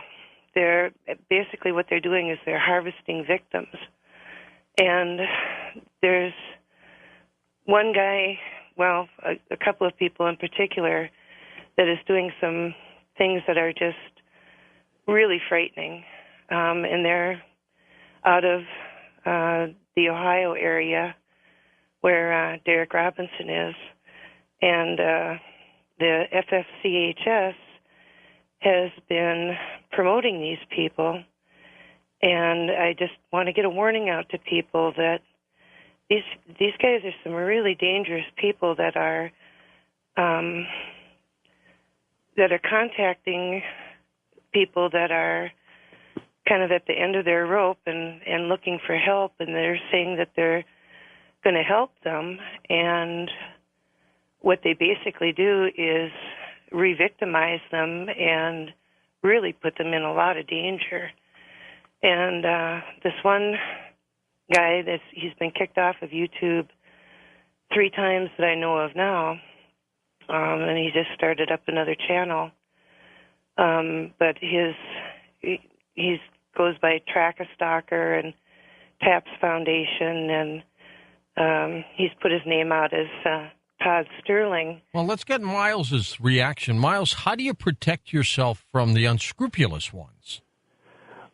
Absolutely. This is the caller is so accurate and so correct in what's going on. The gang stalking phenomena, the individuals themselves may not actually, they're often totally disconnected. They're not related to each other. They don't hang out with each other, but they do act with a common goal when activated. And this is part of this electronic thing that I talked about earlier, where you can subcode things into messages and collectively activate whole sections of communities and populations to do things. There's basically 2 types, well, there's 3 types of people: those who've woken up and realized there's a real problem, those who could be woken up but haven't been woken up yet, and that's really what the AMASH and the kind of stuff that I've been doing and a lot of my colleagues have been doing, is trying to get hold of, trying to wake up those who can be woken up. Then you got the ones who have been completely programmed. Now, at the moment, a lot of those people are dormant, but I can see patterns emerging where they are being switched on to perform tasks. And this is really serious. And this is why I'm saying this is really our last 10 or 15 years left that we can do something about this. The gang stalking phenomena, the kind of thing which has happened to Marie, the kind of things which has happened to Jean, the kind of things which happened to many of these people, is really very serious and ominous. And they do have to be careful when they do contact such organizations. And I'll say this about AMASH, that you don't know. I mean, we've got a basic open door policy, and we put up a disclaimer. So if somebody wants to hoax us, and I'm sure that's happened. Yes. So I'm not going to. I'm going to hold up our arms about that. We're not perfect, and we can be, susceptible. So the point is to be alert to that, and take steps and be careful, and just make sure that when you go to visit other certain people, just check. Always mind your back. Really, just make sure that you don't have a car that's following you. Or that when you get into a subway or tube station, that maybe there's a couple of people that just happen to, you just saw that person before, or just by a coincidence they happen to be getting out of the same carriage or maybe a second carriage down, and they just, just keep yourself alert and watch for subtle little details. Okay, let's bring in Marie. Marie Kayali, of course, has experienced some interesting events, and we'll just have her explain it to us all. Hi, Marie. Good morning. Hi, George. Hi. Great to be on the show. Thanks for having us. You're welcome. Tell me, what happened to you? Gosh, you wouldn't have enough time in this short show, but briefly, I've been having experiences since I was 3 years old with beings coming out of the wall. Had a major experience at about 17, 18, when my boyfriend witnessed something. I didn't witness what he saw, but he said he saw aliens perform horrible experiments and operations on me in my bedroom while he was there. But I did wake up to the disturbance and the noise, but it all finished by then. The next main experience was 1998 when I got married and had a daughter. My daughter was 6 at the time, and we had a sort of huge UFO outside, a big glowy ball, basically, not a structure as such. And we had 5 hours of missing time. So that was when I got my kick in the face, or this is real now, and then, going back over everything. But, things have just escalated from there on. And up to the point where, as Miles just said, that my daughter died in November in horrible circumstances. But, I've witnessed the attacks, which I just thought I was an unlucky person all my life. Things are happening. But from day one, your post goes missing, things are tampered with. My phone line has always been tapped since 1983. I've known that. Internet goes down constantly when I'm talking to people. I'm surprised that I'm still on the line, you won't get cut off. But, this is very deliberate. During even my daughter's funeral, I was arranging it. My internet was hacked. My email was hacked. I couldn't get the information from the, people I needed to, funeral directors and things. My phone went off and my mobile went off, and I had to use other people's phones to organise the funeral. And this is the type of thing they do. Get you when you're down, basically. That couldn't have happened at a worse time, but it was like every bit of communication was cut off, and I couldn't even arrange things under those horrible circumstances. It's got to be frustrating. But this involves the police, the healthcare. I'm in the middle of some investigations now regarding my daughter's death, because it concerns a boyfriend who was harassing her. We'd called the police several times with complaints, and they failed to do anything. And it just escalated to the point where she committed suicide 10 minutes after he'd called her and had been harassing her. And it's just a horrible, horrible situation where nobody listened to me. I've got over 30 calls to the police, me crying and screaming, keep this guy away from my daughter. He's still harassing us. He's still harassing. Nothing happened.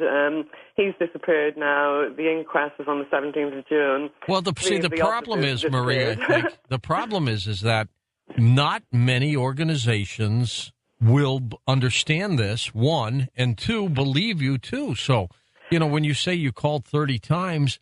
I have all the reports now, George, and it's coming out clearly. They can't hide it because it's coming out, and 3 of the police officers, 2 have left the force, 1 is now off sick, injured. So the witnesses are disappearing. It's looking very suspicious. The hospital reports show negligence from start to finish. Now, what is your conclusion? It was like start to finish. She wasn't treated well, and it was like a whole assassination, basically, every angle. What do you think is going on? This even doesn't seem human to me, because when my daughter died, the times are different. There's like 20 minutes of missing time. The air ambulance people said they got here at 6 o'clock. The incident hadn't even happened till 20 past 6. I was in the flat. I only left the flat for 3 minutes to go and pick up a package. So I was here. There was nobody here. There was a strange man seen moving my daughter's body, apparently. She jumped out the window, basically. We live on the 4th floor in that 3 minutes that I left the house. It was not in her mind. There was a half bar of chocolate on the table. Her father was coming over from Australia. She hadn't seen him for nearly a year, and she was really looking forward to that. So she's everything to live for, and very happy about seeing her father, and we were planning trips and things to do, and out of the blue, in that 2 minutes, she just does something like that. That wasn't in her mind. That was not my daughter that did that. And I'm going to prove it. And it's coming out in the reports. All sorts of people are disappearing. Out of 8 witnesses now, 4 of them have gone. Sounds like the Kennedy assassination. Well, Marie, thank you, and the best to you, and good luck in everything that you do. Miles, that's got to be a very upsetting event for her. Marie is one of the most wonderful things about the Amash Project. The strength of character and the trauma that these people have gone through. Marie is you can't lose anything worse than your daughter. It's just, and she stood firm, and she suffered tremendous gang stalking. All the circumstances up to what happened and including afterwards all relate to independent people with a common purpose and common focus. And it's a brave thing she's gone through. And likewise, many of the other witnesses who've come through have gone through this trauma. And it really is a heartbreaking story. Truly but the main thing is to be positive about it and to learn from it so that others don't have to go through the same thing. Truly bizarre. Let's go to Ventura, California. Veronica's with us. Hey, Veronica, go ahead. Good morning, everybody. Well, first of all, I just really want to thank Derek, Lisa, Ron, Joanna, Marie, and Miles, and I didn't catch the name of the other lady, for the work you're doing, because it's so important, and I know you're all being punished for it one way or another. But I have to say, during the period of 2008 through 2010, I was working on a film. It's called Folie à Deux and Other Tales of Morgellons and Nano, with Dr. Edward Spencer, who is a neurologist, and Dr. Hildegard Stanninger, who's probably the best toxicologist on the planet. And they treat, or at the time, well, I know Dr. Stanninger still, treats people with these situations. And she's probably the best person on the planet as far as identifying the different weapons being used and the different chemicals. And Dr. Stanninger actually in 2006 published a paper to the National Registry of Environmental Professionals, scientifically peer-reviewed, and she explained how Morgellons disease is actually advanced nanomicrobic composite materials. And during this period, I got to interview, it must have been over 36 targeted individuals. One of them being a very courageous young lady, Virginia Prouty, who is actually a relative of Fletcher Prouty. And I definitely saw a pattern during this time. And the thing that I found was that the TIs, as they refer to themselves, targeted individuals, they either had a direct relationship to big money or a direct relationship with somebody in the higher echelons of the military or the DOD, or they had gone in for a surgical procedure. Every single one of them either had one of those or more than one of those situations going on. And I just want to say that, George, you got to have Dr. Spencer and Dr. Stanninger on your show, because they can explain this better than anybody. And, I think it was Lisa that said, to look at the patents. The technology is there, and unfortunately there are a lot of people living among us that have access to advanced technology that would blow us out of the water, that we can't even comprehend. And they are living among us, and unfortunately some of them are sadistic, and they are using it on people at random. And believe me, until you've seen some of the stuff that I've seen, it's hard to believe. It is hard to believe. Sure, I understand that. So my heart goes out to everybody, and I just want all the TIs listening, because I know that there are thousands of you, that my thoughts, prayers are with you. And for God's sake, get in touch with Dr. Stanninger. All right, very good. Now there's somebody who's spot on there, Miles. Yeah, this is it. This is the important thing. This technology is being abused. This technology could be used for the greater good. We're paying for this through black budget laundering in the various governmental organizations, and this doesn't just apply to one government, and the governments themselves have been long taken over. The processes and strategies to do that were done decades ago. So the only people now that are going to give us is to walk forward is the individual citizen, to educate themselves, to wake up, and not take this anymore, in the words of Howard Beale. And we've got to just make sure that people become alert to it, so those who can be educated and are receptive can then understand and then logically walk forward. And let's try to make a positive story on this. We do have global harassment of citizens. We're being conned with our electrical power and energy systems. There are solutions to this problem, so let's highlight the solutions, put that right up front so they can't be discounted anymore, because the scientific community, the official gods of science, or as some people call it, scientism, have a great deal to answer on this. Our scientific experts on this are letting us down, and science and the astronomical sciences are culpable and are guilty, in my opinion, of gross misinformation to the general public. Miles, we're going to come back. We're going to take some final phone calls with you, and also one more person who has had a very strange circumstance. Gerald Epling joining us on our next Coast to Coast program. He's going to talk a little bit about the energy of plants and how real they are. They know things, they sense things, called Treasure of the Mind. That'll be our next Coast to Coast show.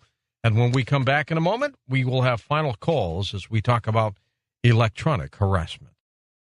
And welcome back to Coast, Miles Johnston with us. And, of course, Miles, this weekend, starting Friday, I believe, you've got the Super Soldiers and Mind Control Summit, right? Yeah, and thanks so much to Lori, and she's a fantastic girl. She helped get us on the show here, and we greatly appreciate it. She's organizing the Super Soldier Summit at supersoldiersummit.com, and I'll be speaking there basically on this sort of basis research, which I've been doing over the last 20 years, and also, of course, the AMASH project. And it's a great honor, and it's great to be back in Las Vegas. I was only just over there at Phoenix with the International UFO Congress, where we did a lot of interviews, AMASH in America. What are you leaving? Because you're in Ireland right now, aren't you? Well, actually, I'm in a small village just southeast of Belfast called London. It's a sort of a small village just in a small island off the coast of Belfast. You best get going to this conference pretty soon, huh? Yeah, I'll be flying out in about 2 hours. Okay, very good. Well, we're only going to hold you for another 20 minutes, and then you're out of here. Yeah. Let's go to the phones, and also let's bring in Jean McDonald. Jean she really has an incredible the rough story. End of things. All right, let's bring Jean in right now. Jean, thanks for being part of this. Tell us a little bit about your life, Jean. Hi, good morning, George. Well, I'm a senior citizen. I was born in 1943, and I had no knowledge of being targeting until a few years ago when I started to waken up to what has been taking place in my life. And, of course, when it starts, you go to our people that you can trust, your GP, your consultants, your police. And what I discovered was they were working together, in my mind anyway, to possibly section me. And gradually my body has been mutilated by with consulting one or two people like Miles. There's such an organization as MyLab, which is military intelligence, which works with the covert operations in the UK. And they have absolutely changed my body. I've got implants in my eyes. They've operated on my head, my brain. I've got implants all over my body. They use the meridian lines. This is what we've discovered. They use the meridian lines on your chakras to try and block them, because those are the main systems to keep your body flowing. Like the earth, we all have the meridian lines. And when you say, Jean, though, that they are doing this, who might they be? Well, my lab works with, I am told, I've read up on it, they work with aliens. They use alien technology.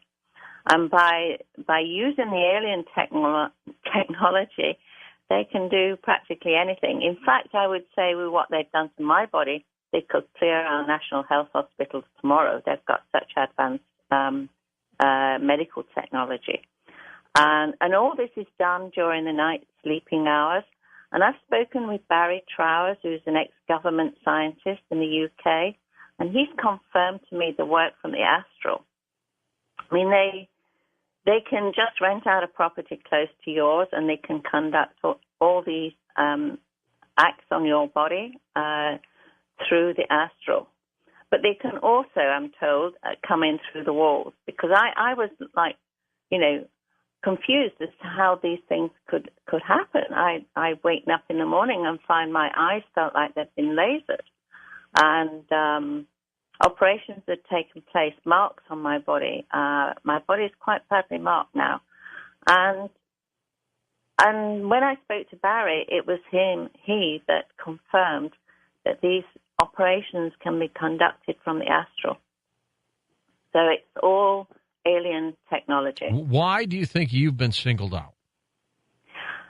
I can only think that, again, it's doing research. His father came from Ireland.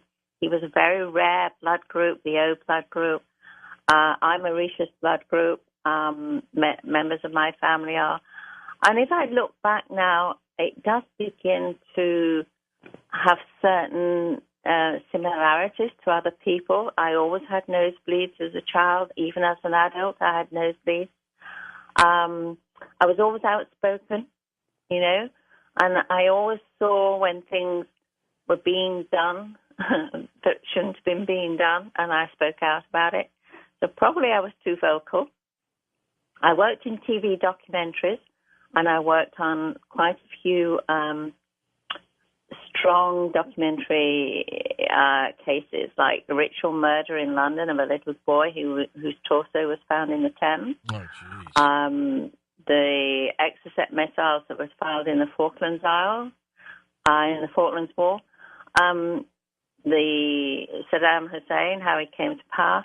So maybe I was too vocal. Well, but I won't know the answer to that. I mean, only the people who are carrying out these medical procedures know the answer to that. And there's so many other people that they're doing it. Gene, thank you, and appreciate it. And Miles, we'll wrap this up by taking some final phone calls here. What do you think she's going through, huh? Well, essentially, George, we think that our governments and agencies and military and even the military and the intelligence community are there to defend and help us. But quite honestly, I think there's been so much infiltration in that really we do need the respective organizations to come clean and do what they're paid to do, and that's defend the respective citizens of their countries and not somehow be allowing these covert or be colluding with nefarious activities and agencies to attack their own citizens. I think essentially they need to be taken to book. I mean, as they said once in the British Parliament, the Ministry of Defence is not fit for purpose. So I think we have to take stock, and the citizens globally in the respective countries have to basically start holding their governments to book over this kind of abuse of technology. If they're dealing with aliens and they're private individuals and companies and corporations have got alien technology so they can then make a fast buck out of targeting individuals, that's criminal, it's treasonous, and it's got to stop, and it's got to stop now. If they took a survey, I wonder how many people would believe all this, Miles. What do you think? Well, I think naturally, what's more horrific, being abducted by aliens or then realizing that your government or the relevant respective agencies who you've trusted are absolutely disingenuous with what they're meant to be doing, and they're actually targeting their own citizens because they're easy prey, they're easy to get to. And who's going to believe them? Well, if they do speak out, then they're sectioned and walled off into mental hospitals. Well, the medical profession has to wake up to this as well. And one good news is that Chantel, one of the multiple abduction witnesses at the AMASH project at amash.co.uk, she has finally been visited by senior medical doctors in England here, and they accept she is not mad. They accept that what she's saying is valid, and that's one of the greatest steps forwards, that to have senior medical counsel accept that an alien abductee, a multiple alien abductee over 20, 30 years is actually happening to her, is what she says is happening, is a huge step forward. Let's go to Culver City, California. West, Jeff is with us. Hey, Jeff, go ahead. George and Mr. Johnson. Hello. Yes, the late, great jazz musician Gil Scott-Heron once said on one of his songs, when you think you're watching TV, the TV is really watching you. And this is so true nowadays. You know, we got these DTV boxes, cable boxes, Skype networks, and web cameras, all of which can be easily accessed by the government with the flip of the switch. And to add insult to injury, cable boxes, we're even paying $89.99 plus tax for it. But my question is this, Mr. Johnson, do you predict in the foreseeable future laws outlawing this type of activity or remedies like civil litigation if it can be proven to shown that it's being done on innocent citizens? And I'll take your answer up there. Well, I think the only thing that's going to happen is, as I say, the only way we're going to have things work out is when individual citizens educate themselves, wake up, and then take action within the legal system and simply go to their congressman or their respective members of parliament or their local community leaders and actually demand action on this. And if they don't take action, and if those community leaders and respective politicians and whatever, we have a vague form of democracy. It's heavily conned and polluted and corrupted, but we do have still, this is why I say we still can do it now if we take action, educate ourselves, and push for the due process of law against the abuse of citizens by agencies and nefarious people and groups. Joe in San Diego. Hey, Joe, take it away. Yeah, thank you very much, George. Sure thing, Joe. This is a great show. I'd like to say that I can pretty much verify what the last three ladies have spoken. I've experienced this since I was born. I just caught the last half hour, 45 minutes of your show. I've had the group stalkings, forever. It's not uncommon on a regular basis. My car, my mail, I took some notes real quick here. My car, my mail, my storage unit is broken to on a very regular basis. If I go to meet somebody somewhere, literally within minutes, 2, 3, or 4, it's usually 3 or 4 people will sit at a table or two next to me, and I know I've seen these people many, many times, and they'll come and have lunch. When I get up, they'll get up and leave. I had an interview here in San Diego, so it's warm. I had an interview just a few days ago. As soon as we were outside of Starbucks, as soon as the interview started, a fella showed up in regular nice clothes like usual. Showed up and he sat down with the computer next to us and started recording. As soon as the recruiter got up, he went to his vehicle. This guy popped up and goes to the other direction. This type of just bizarre behavior is pretty common. You were talking just a moment ago, Miles, about the different operations, and the one lady was, I don't know about the alien aspect so much. I do know I have family members in the government, now retired, and I do know I've had a number of unexplainable operations. I've woken up many times with a lot of time loss, cuts, lots of bruises on my arms, that my arms, my chest, my neck, my leg. Many of these I can't explain. So I might be kind of in that same category of those folks that just have these bizarre events happening. And a lot of this I've tracked over the years, because when I was a kid, I would try to explain to my teachers or to my mother or something like that, and of course it was always brushed off as, well, you're just a kid, of course you imagine things. Yeah, vivid imagination of a little person, huh? Right. And I've taken, 50 years worth of notes, and the imagination is pretty solid if you want to kind of keep it in that range.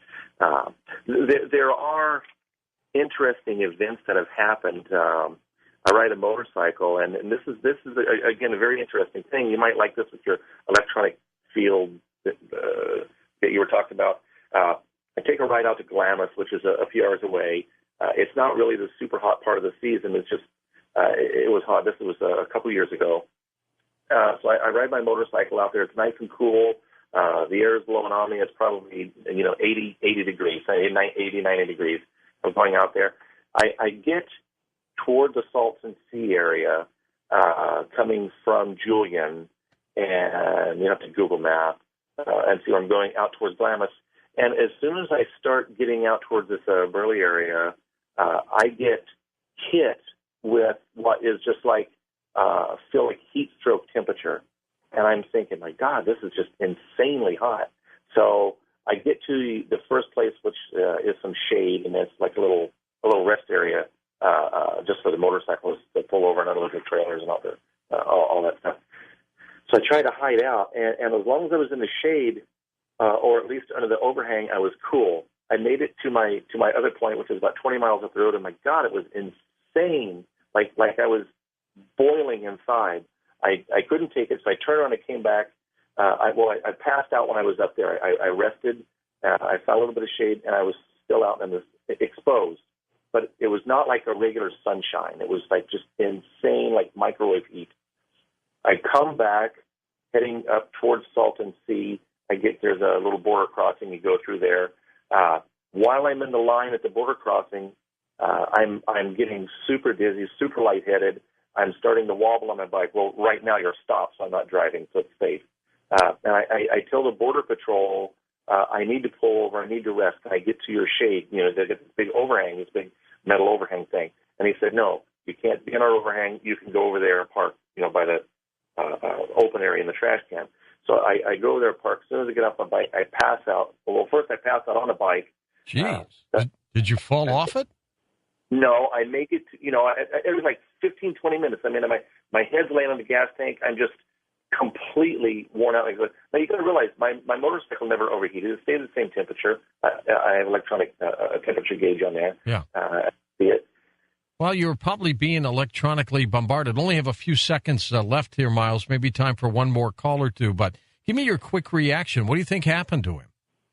Well, I think what's going on is he is literally being electronically harassed, but the important thing is he's paying attention to it, and this is what everybody's got to do. They've got to pay attention. This is real. This is a phenomenon. It's not bizarre. It is bizarre, but it is happening to lots of people, and they've got to pay attention to it, take notes, write things down. Don't put it on your computer. Write it down.